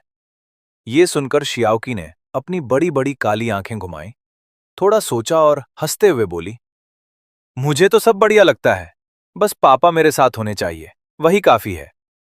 वहीं शियाओमिंग ने तो सीधे साफ शब्दों में कह दिया, अच्छा खाना पीना मिल रहा है और पापा का साथ है, मेरे लिए तो यही सबसे बेस्ट है। इन दोनों की बातें सुनकर मैंने बिना किसी औपचारिकता के उसे जाने को कह दिया। ठीक है, अब तुम यहां से जा सकती हो। बाई निंगबिंग थोड़ी देर चुप रही और आखिरकार उसने अपने दिल की बात पूछ ही ली। तुम मुझसे नफरत करते हो या तुम्हें डर है कि मैं अपनी ही बेटियों को नुकसान पहुंचाऊंगी? दोनों बातें हैं, मैंने कहा।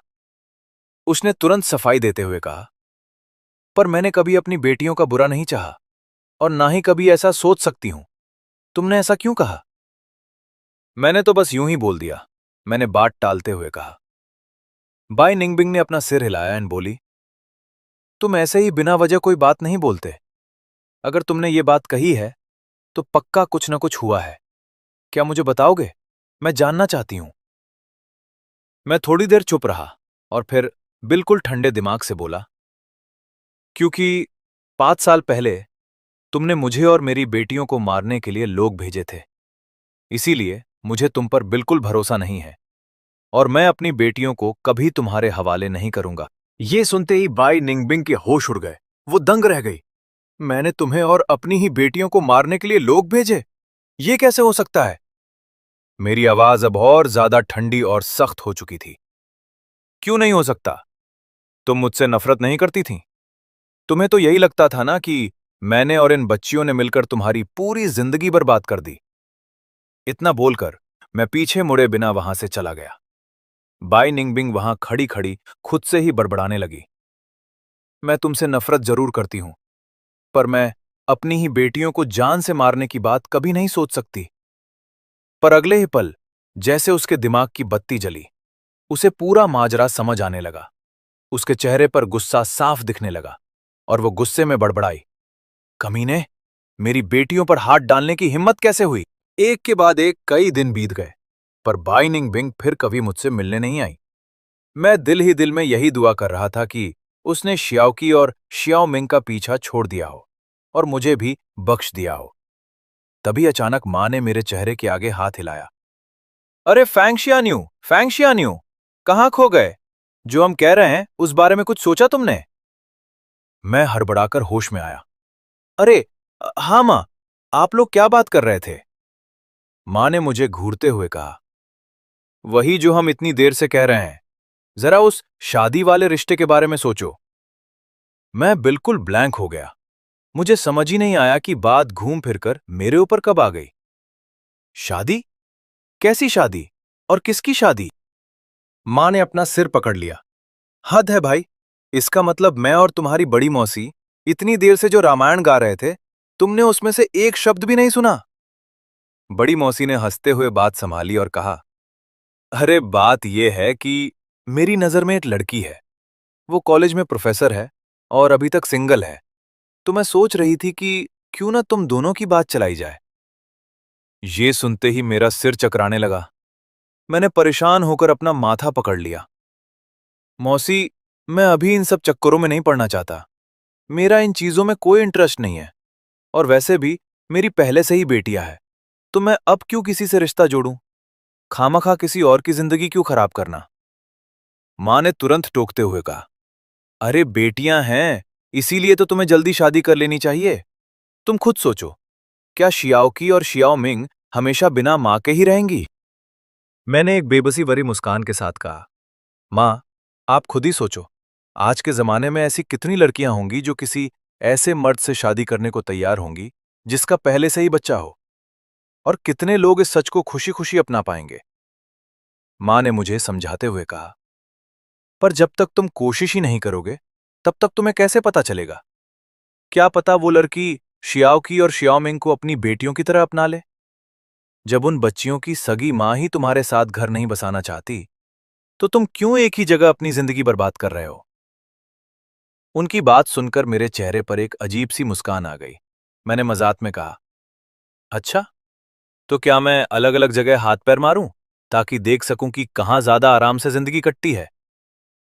मां ने तुरंत मेरे सिर पर एक हल्की सी चपत लगाई और गुस्से में बोली, तुम ये कैसी अजीब बातें कर रहे हो? मैंने उस लड़की को कई बार देखा है। वो बहुत ही सुलझी हुई और अच्छी लड़की है। अगर तुम इस बार मिलने नहीं गए तो देख लेना, मैं सच में नदी में कूद जाऊंगी। मैं बिल्कुल निशब्द हो गया। मैंने कहा, मां, अपनी ही जान की धमकी देकर दूसरों से बात मनवाना, ये पैंतरा आप पहली बार आजमा रही हो? ठीक है, बाबा मैं जाऊंगा। खुश? मानना पड़ेगा, मौसी तो बड़ी भारी एक्शन टेकर निकली। अभी बात चल ही रही थी कि उन्होंने तुरंत मुझे उस लड़की का कॉन्टैक्ट नंबर सेंड कर दिया। मैंने स्क्रीन पर नंबर देखा तो मेरी भौहें सिकुड़ गईं। मैंने पूछा, मौसी, इस लड़की के पास मेरा नंबर पहले से कैसे है? मौसी ने मुस्कुराते हुए कहा, अगर उसके पास तुम्हारा नंबर है तो इसका मतलब यही है ना कि तुम दोनों शायद पहले से एक दूसरे को जानते हो। ये तो और भी अच्छी बात है। अगर शादी की बात नहीं भी बनी तो कम से कम एक पुराना दोस्त तो वापस मिल जाएगा। मैंने कहा, ठीक है, समझ गया मौसी। अब आप घर जाते वक्त गाड़ी जरा ध्यान से चलाना। खैर, घर से जबरदस्ती ब्लाइंड डेट के लिए निकाला गया मैं बेबसी में कैफे के एक कोने में जाकर बैठ गया। मैं बस इंतजार ही कर रहा था कि तभी अचानक एक जानी पहचानी और हैरान सी आवाज गूंजी, फैंग शियानियो, तुम यहां इस वक्त? मैंने सिर उठाकर देखा तो मेरे सामने बाय निंग बिंग खड़ी थी, जो हड़बड़ी में आई थी और उसके चेहरे पर हैरानी साफ दिख रही थी। यही नहीं, उसके साथ एक और लड़की थी जो लगभग उसी की उम्र की लग रही थी और उसने आंखों पर काले फ्रेम का चश्मा लगा रखा था। वो चश्मे वाली सेक्रेटरी भी दोनों को देखकर हैरान रह गई। मैडम निंगबिंग, क्या तुम दोनों एक दूसरे को पहले से जानते हो? दरअसल बाय निंगबिंग ने सपने में भी नहीं सोचा था कि आज वो जिस लड़के से डेट पर मिलने आई है वो कोई और नहीं बल्कि फैंग शियान्यू है। जहां एक तरफ वो इस सरप्राइज से बेहद हैरान और खुश थी, वहीं दूसरी तरफ मैं काफी शांत था। मैंने बस चेहरे पर एक हल्की सी मुस्कान लाई और उससे कहा, लॉन्ग टाइम नो सी, बहुत दिनों बाद मिले। बाय निंगबिन ने भी धीरे से कहा, हाँ सच में, बहुत लंबा वक्त बीत गया। इसके बाद बाय निंगबिंग और उसकी सेक्रेटरी हमारे सामने वाली सीट पर बैठ गईं। बाय निंगबिंग ने अपनी दोस्त का परिचय कराते हुए कहा, फैंग शियान्यू, ये मेरी कलीग और सेक्रेटरी है। मैंने उसकी तरफ देखते हुए सिर हिलाया, हेलो। बाय निंगबिंग ने थोड़े संकोच के साथ पूछा, और बताओ, आजकल तुम्हारी लाइफ कैसी चल रही है? मैंने कहा, सब बढ़िया है, तुम बताओ। उसने जवाब दिया, हाँ मैं भी ठीक हूं। बस इतनी सी ही फॉर्मेलिटी वाली बातचीत हुई और उसके बाद हम दोनों के बीच एक अजीब सा सन्नाटा छा गया। वो दो लोग जो 5 साल पहले कभी एक दूसरे से अलग नहीं होते थे, आज इतने सालों बाद जब दोबारा मिले तो उनके पास आपस में बात करने के लिए कोई टॉपिक ही नहीं बचा था। तभी माहौल को हल्का करने के लिए सेक्रेटरी ने बात आगे बढ़ाई और हंसते हुए बोली, चलो भाई, अब जब तुम दोनों पहले से ही एक दूसरे को जानते हो और यहां शादी के सिलसिले में ही मिले हो तो क्यों ना इस डेट के फॉर्मल प्रोसीजर को शुरू किया जाए। मुझे तो कोई फर्क नहीं पड़ता था, इसलिए मैंने कहा, ठीक है, शुरू करो। लेकिन मेरे उलट बाय निंगबिंग कुछ कहना चाहती थी पर झिझक रही थी। सच तो ये था कि जैसे ही उसने देखा कि उसका ब्लाइंड डेट पार्टनर मैं हूं, उसे बाकी किसी चीज से कोई मतलब ही नहीं रह गया था और ना ही उसकी कोई डिमांड बची थी। अब क्योंकि बाय निंगबिंग खुद पूछने में शर्मा रही थी तो उसकी जगह उसकी सेक्रेटरी ने मोर्चा संभाला। उसने सीधे मुद्दे की बात पूछी, अच्छा ये बताओ, गाड़ी और घर है तुम्हारा? मैंने आराम से जवाब दिया, गाड़ी तो नहीं है पर हां, हमारे होम टाउन के सिटी सेंटर में एक घर जरूर है। ये सुनकर सेक्रेटरी ने थोड़े अफसोस के साथ कहा, होम टाउन के सिटी सेंटर में? पर वहां के घरों की कीमत यहां के मुकाबले तो कुछ भी नहीं होगी। पास बैठी बाई निंगबिंग ने तुरंत मेरा बचाव करते हुए कहा, अरे इतना काफी है, फैंग शियान्यू ने इस उम्र में अपने दम पर एक घर खरीद लिया, यही बहुत बड़ी बात है। लेकिन मेरी अगली ही बात सुनकर सेक्रेटरी के माथे पर बल पड़ गए। मैंने कहा, लेकिन उस घर में अभी मेरे मम्मी पापा रहते हैं, मैं तो बस कभी कभार ही वहां जाता हूं। ये सुनते ही सेक्रेटरी के चेहरे के एक्सप्रेशन बदल गए और वो नाखुश होते हुए बोली, अरे, यानी शादी के बाद सास ससुर के साथ रहना पड़ेगा? तभी बाई निंगबिंग बीच में बोल पड़ी, कोई बात नहीं, मुझे इस बात से कोई दिक्कत नहीं है। बुजुर्गों के पास रहकर उनकी देखभाल करना तो अच्छी बात है। बाई निंगबिंग की ये बात सुनकर सेक्रेटरी की आंखें फटी की फटी रह गईं। वो बिल्कुल हैरान होकर अपनी मैडम को देखने लगी। मैम, आप पागल तो नहीं हो गई हैं? आप सच में सीरियस हैं? ये सब भी झेल लेंगी आप? याद है ना, पिछले हफ्ते जो लड़का अकेले 3 BHK के फ्लैट में रहता था, उसे आपने भाव तक नहीं दिया था। खैर, मुझे इन सब बातों से कोई खास फर्क नहीं पड़ रहा था। मैंने सीधे अपनी बात रखी। मेरी बस एक शर्त है, अगर तुम उसे मान लेती हो तो मैं तुमसे अभी इसी वक्त शादी करने को तैयार हूं।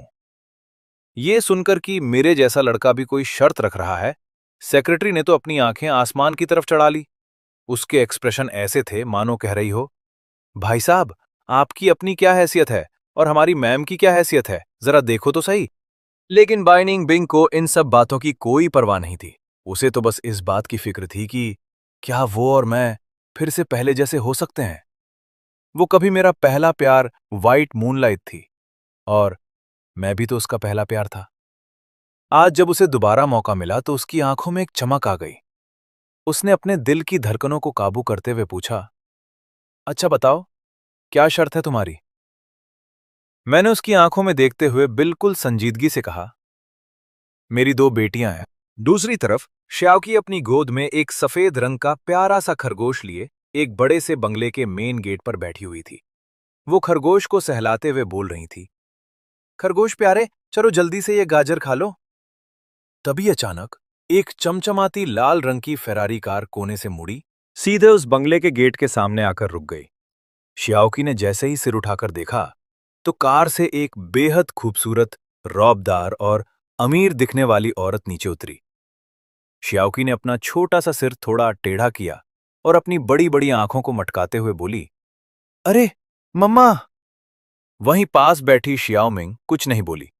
उसने बस अपना सिर झुकाया और चुपचाप खरगोश को गाजर खिलाने में लगी रही। अपनी बेटी के मुंह से अचानक मम्मा शब्द सुनकर बाई निंगबिंग के तो जैसे कदम ही डगमगा गए। वो इस बात के लिए बिल्कुल तैयार नहीं थी। उसने खुद को संभाला और तेजी से दौड़कर उन दोनों बच्चों के पास पहुंची। उसके चेहरे का वो घमंड और गुस्सा अब गायब हो चुका था और उसकी जगह ममता ने ले ली थी। उसने घुटनों के बल बैठकर आंखें नम करते हुए पूछा, श्याओकी, तुमने अभी अभी मुझे क्या बुलाया? श्याओकी ने अपनी लाल लाल आंखों वाली बाई निंगबिंग को बड़े अचरज से देखा। उसने अपने खरगोश को थोड़ा और कसकर पकड़ा और मासूमियत से बोली, मम्मा ही तो बुलाया, क्या आप मेरी मम्मा नहीं हो? पर मुझे अच्छे से याद है, पापा ने मुझसे कहा था कि आप ही मेरी मम्मा हो। अभी उसकी बात पूरी भी नहीं हुई थी कि बाई निंगबिंग ने तड़प कर उसे अपने गले से लगा लिया। यही नहीं, पास ही खड़ी श्याओमिंग, जो वहां से चुपके से खिसकने की फिराक में था, बाय निंगबिंग ने उसे भी खींचकर अपनी बाहों में भर लिया। वो रोते हुए बार बार कहने लगी, मुझे माफ कर दो श्याओकी, श्याओमिंग, मुझे माफ कर दो। ये सब मेरी गलती है, तुम्हारी मम्मा बहुत बुरी है। श्याओकी ने अपना छोटा सा हाथ उठाया और जैसे वो अक्सर अपने पापा के आंसू पूंछा करती थी, वैसे ही उसने बाय निंगबिंग के आंसू पूंछे। वो मुस्कुराते हुए उसे दिलासा देने लगी, मम्मा, आप रो मत, मुझे सब पता है। पापा ने मुझसे कहा था कि मम्मा ने मुझे छोड़ा नहीं है, वो तो बस किसी बहुत जरूरी काम में फंसी थीं, इसलिए मुझसे मिलने नहीं आ पा रही थीं। अब मम्मा मुझसे मिलने आई हैं, इसका मतलब मम्मा का वो काम खत्म हो गया है ना? वहीं दूसरी तरफ श्याओमिंग बिल्कुल शांत थी। उसने कोई हलचल नहीं की, बल्कि उसके हाव भाव से साफ लग रहा था कि वो इस सब से थोड़ा दूर भागना चाहती है। बाई निंगबिंग को जब अपने गालों पर अपनी बेटी के नन्हे हाथों का एहसास हुआ और उसने बच्ची की वो मासूम नादान सी बातें सुनी, तो उसके रोते हुए चेहरे पर एक मुस्कान आ गई। उसने अपनी सुबकियों को रोकते हुए कहा, हाँ बेटा, मम्मा ने अपना सारा काम खत्म कर लिया है, तो क्या अब शियाओकी और शियाओमिंग अपनी मम्मा के साथ घर चलेंगे। जिस माँ के प्यार के लिए शियाओकी बचपन से तरस रही थी, आज जब वो प्यार उसे खुद ब खुद मिल रहा था, तब भी उसने अपना सिर हिला दिया और बोली, नहीं मम्मा, शियाओकी आपके साथ नहीं जा सकती। ये सुनकर बाई निंगबिंग हैरान रह गई। पर क्यों बेटा? अगर तुम दोनों मेरे साथ चलोगे तो मैं तुम्हारे लिए बड़े बड़े आलीशान कमरे बनवाऊंगी। तुम दोनों का अपना अलग कमरा होगा। तुम जो भी मांगोगे, तुम्हारी मम्मा तुम्हें सब कुछ खरीद कर देगी, ठीक है? तभी पास बैठी शियाओमिंग ने अचानक एक ऐसा सवाल दाग दिया जिसने बाई निंगबिंग की बोलती ही बंद कर दी। शियाओमिंग ने सीधे पूछा, और हमारे पापा? बाई निंगबिंग उन दोनों बच्चों को बस एकटक देखती रह गई। उसकी आंखों में अजीब सी कश्मकश थी। उसे समझ ही नहीं आ रहा था कि वो इस बात का क्या जवाब दे। तभी श्याओकी ने भी शाओमिंग की बात का समर्थन करते हुए कहा, हाँ मम्मा, पापा का क्या?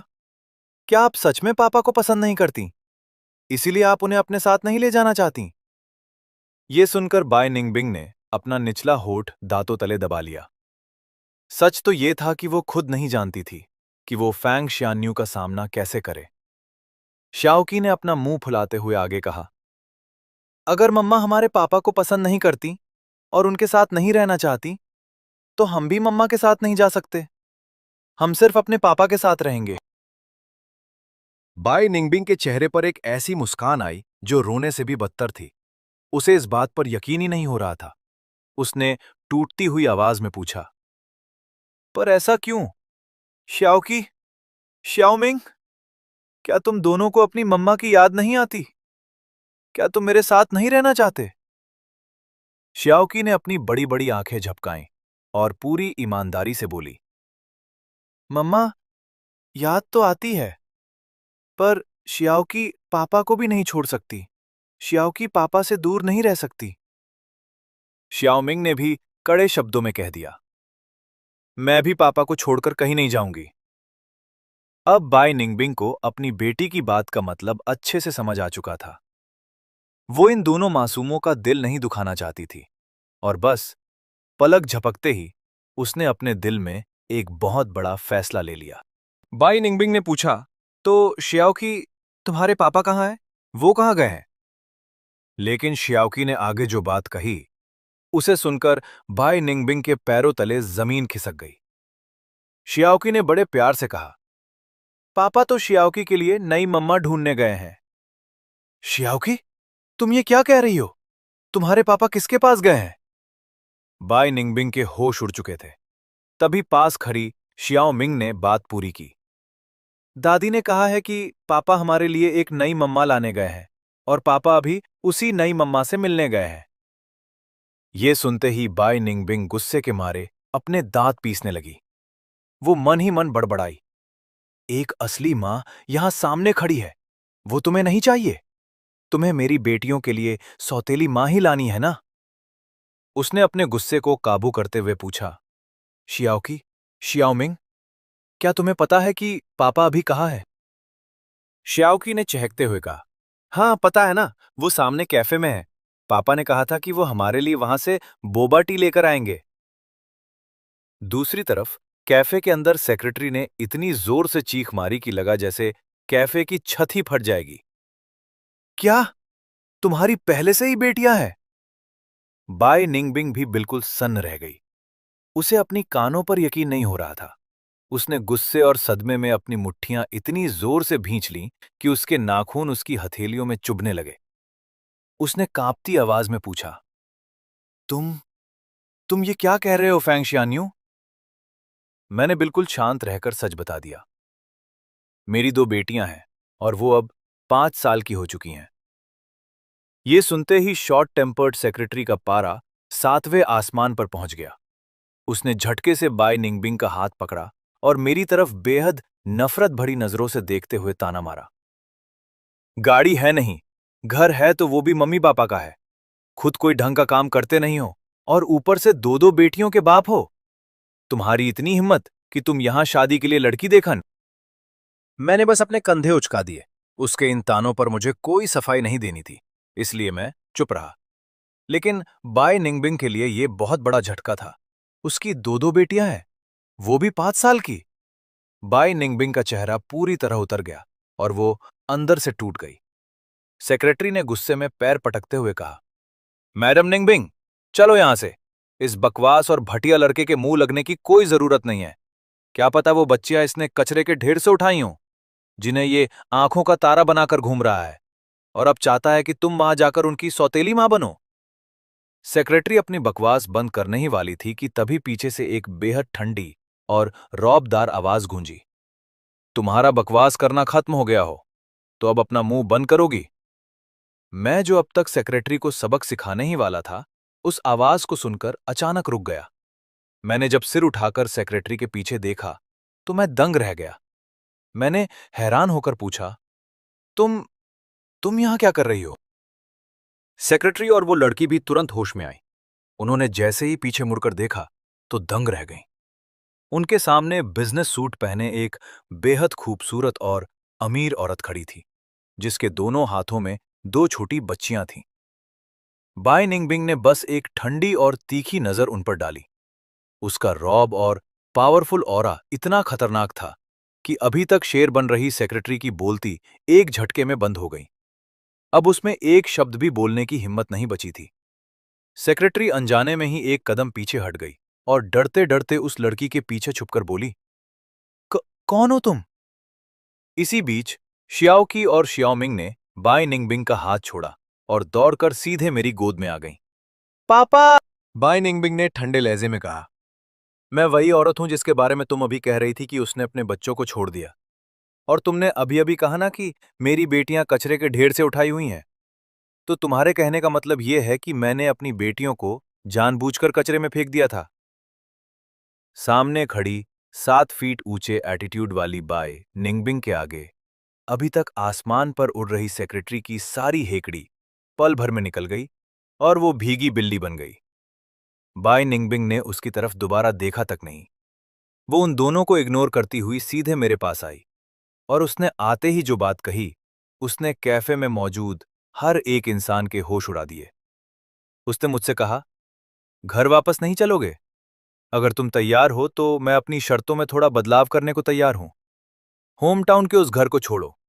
मैं तुम्हारे नाम पर 300 स्क्वायर मीटर का एक आलीशान 3.5 मंजिला विला बंगला करवा देती हूं। 2 करोड़ से नीचे की कोई भी 10 गाड़ियां तुम अपने लिए चुन लो, और हर महीने 3 करोड़ रुपए तुम्हारा पॉकेट मनी होगा। ये सुनते ही जो सेक्रेटरी अभी तक तमाशा देखने के मूड में थी, उसका चेहरा पूरी तरह पीला पड़ गया। उसने अभी कुछ देर पहले फैंग शियान्यू को जो ताने मारे थे, उन्हें याद करके अब उसका दिल चाह रहा था कि काश जमीन फट जाए और वो उसमें समा जाए। पर बाय निंगबिंग को उन लोगों से कोई लेना देना नहीं था। उसकी नजरें सिर्फ और सिर्फ मुझ पर टिकी थीं। उसने पूछा, तो क्या ख्याल है तुम्हारा? मैंने उसकी इस भारी भरकम डील का कोई सीधा जवाब नहीं दिया। मैंने बस शांति से उसकी आंखों में देखा और कहा, तुम आज भी बिल्कुल पहले जैसी ही हो। हर चीज को पैसों से तौलना और लोगों पर पैसा फेंकना तुम्हारी पुरानी आदत है। इस बात पर बाय निंगबिंग ने कोई पलटवार नहीं किया, बल्कि उसने स्वैग से मुस्कुराते हुए कहा, अब क्या करूं? मेरे लिए पैसा कमाना इतना आसान है कि मुझे सोचना ही नहीं पड़ता, और जब काम पैसों से आसानी से हो सकता है, तो फालतू में दिमाग पर जोर क्यों डालना? वहां खड़ी सेक्रेटरी ने अपनी बेइज्जती को छिपाने के लिए बुदबुदाते हुए कहा, एक ऐसे निकम्मे पर हर महीने करोड़ों रुपए खर्च करना जिसे तुम खुद सबसे बेकार समझती हो। सच में तुम बहुत अमीर हो, पर क्या तुम्हें लगता है कि पैसे से सब कुछ खरीदा जा सकता है?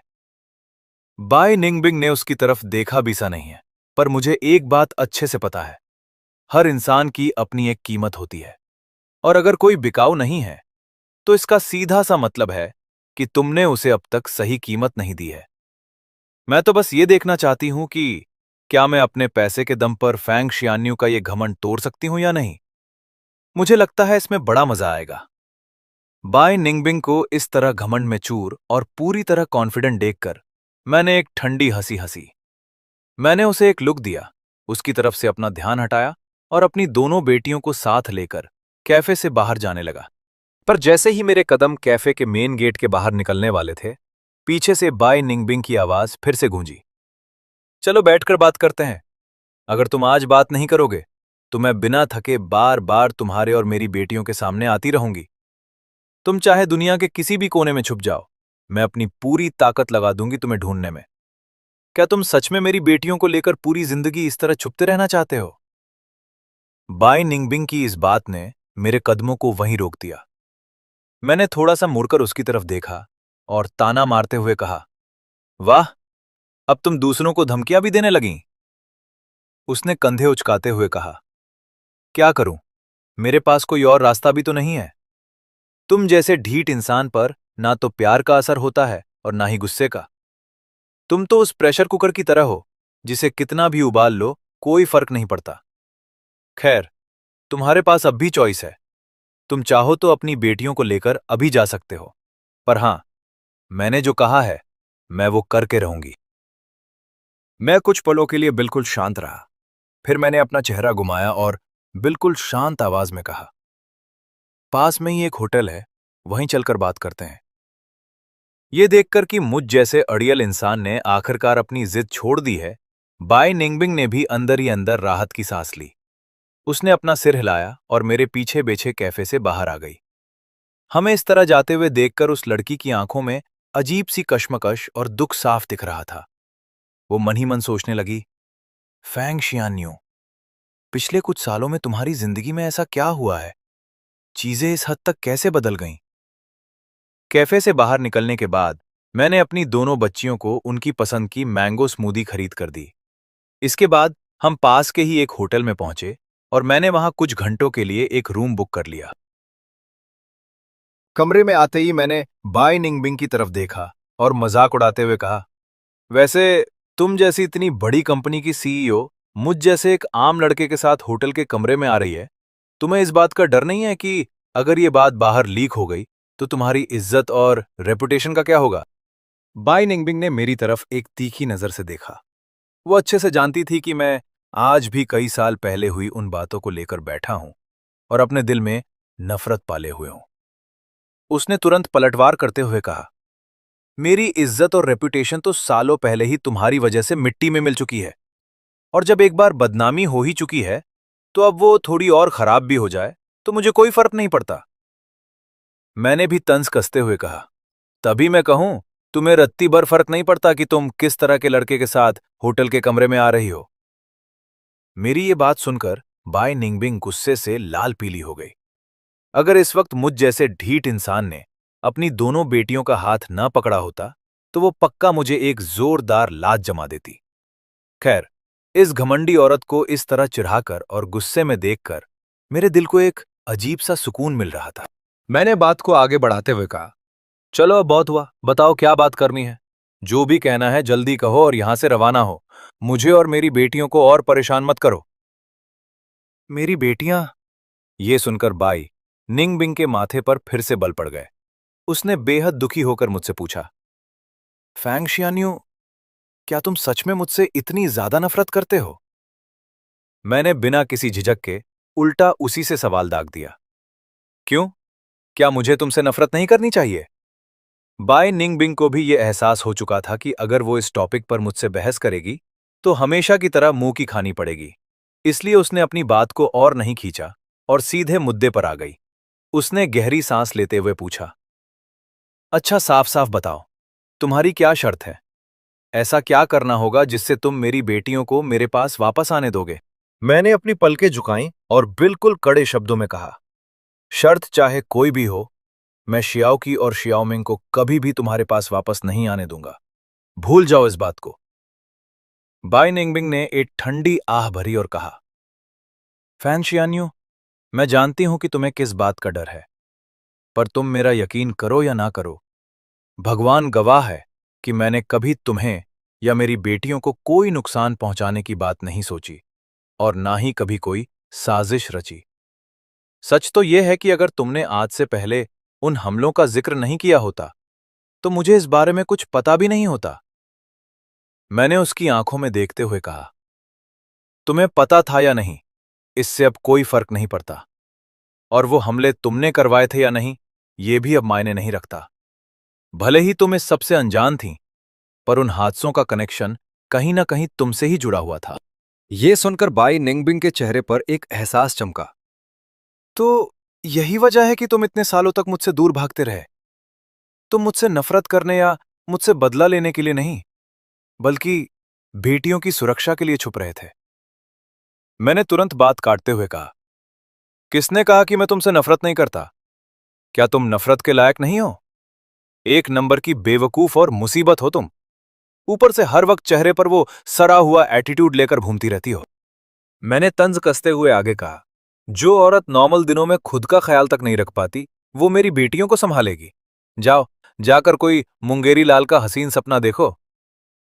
बाई निंगबिंग ने परेशान होकर अपना दुखता हुआ सिर पकड़ लिया। उसने चिढ़कर कहा, ठीक है, बाबा, मैं मानती हूं कि मैं बुरी हूं, मैं बेवकूफ हूं, खुश। बस मुझे थोड़ा सा वक्त दो। मैं 5 साल पहले हुए उन हमलों की पूरी सच्चाई का पता लगाकर रहूंगी और तुम्हें पूरा हिसाब दूंगी। पर तब तक के लिए तुम मेरे साथ वापस शामगढ़ टाउन चलो। मैंने अकर कर पूछा, किस हक से? मैं क्यों चलूं? उसने मुस्कुराते हुए कहा, बस इस हक से कि अगर तुम मेरे साथ नहीं चले तो मैं तुम्हारा जीना हराम कर दूंगी। वैसे भी अब मैंने तुम्हें ढूंढ ही लिया है। तुम चाहो तो फिर से भाग सकते हो, पर मैं भी पीछे पीछे दौड़ती रहूंगी। अब तुम्हारे पास सिर्फ दो ही रास्ते हैं।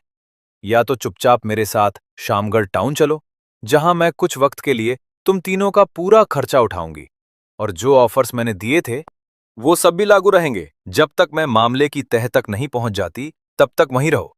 उसके बाद बच्चियों को यहां रहना है या जाना है, ये फैसला तुम्हारा होगा। और दूसरा रास्ता यह है कि तुम भागते रहो और मैं पीछा करती रहूं। मैं अगले 10 साल तक भी ऐसा कर सकती हूं।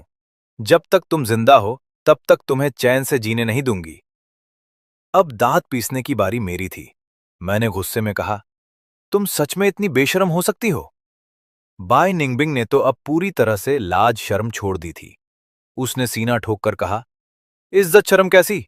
6 साल पहले जब तुमने मुझ जैसी लड़की का फायदा उठाया था, मेरी इज्जत तो तभी नीलाम हो गई थी। अगर तुम मेरे साथ वापस नहीं चले, तो मैं पूरे शहर में ढिंडोरा पीट दूंगी कि तुम मेरे पति हो। फिर देखना तुम चैन की जिंदगी कैसे जीते हो। इसके बाद अगले 1 महीने तक मुझे इस औरत की जिद और ढीठपने का असली ट्रेलर देखने को मिला। जब भी उसे थोड़ा सा टाइम मिलता, वो सीधे फ्लाइट पकड़कर मेरे शहर आ धमकती, फिर चाहे दोपहर के 12 बज रहे हों या रात के 3।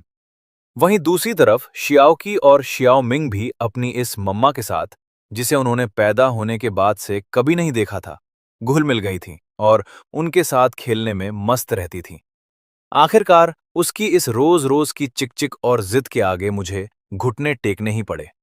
मैंने बाय निंग बिंग की बात मान ली और कुछ वक्त के लिए उसके साथ शामगढ़ टाउन में रहने के लिए तैयार हो गया। लगभग 6 घंटे का लंबा सफर तय करने के बाद, पूरे 5 साल बाद, आखिरकार मैं दोबारा शामगढ़ टाउन वापस आ गया था। गाड़ी से उतरते ही बाय निंगबिंग ने एक आलीशान बिल्डिंग की तरफ इशारा करते हुए कहा, सुनो, इस बिल्डिंग के 17वें फ्लोर पर तुम रहोगे और 18वें फ्लोर पर मैं रहूंगी। मैं तुम्हारी लाइफ में कोई दखलंदाजी नहीं करूंगी, लेकिन मेरी एक शर्त है। तुम रात को किसी दूसरी औरत को यहां लेकर नहीं आओगे और मेरी बेटियों के सामने कोई गलत सीन क्रिएट नहीं होना चाहिए। हाँ, अगर तुम्हें कोई लड़की पसंद आ जाए तो मुझे बता देना। मैं खुद पैसा, गाड़ी और घर सब अरेंज करके तुम्हें बड़े ठाट बाट से विदा करूंगी, लेकिन बदले में बच्चियों की कस्टडी मुझे मिलेगी और तुम इसमें कोई ऑब्जेक्शन नहीं उठाओगे। ये सुनते ही मेरे माथे पर बल पड़ गए। मैंने चिढ़कर कहा, हेलो, मैं लड़का हूं, विदा क्या करेगी? और अगर मान लो कल को कोई लड़की मुझे अपने घर ले जाना चाहे तो?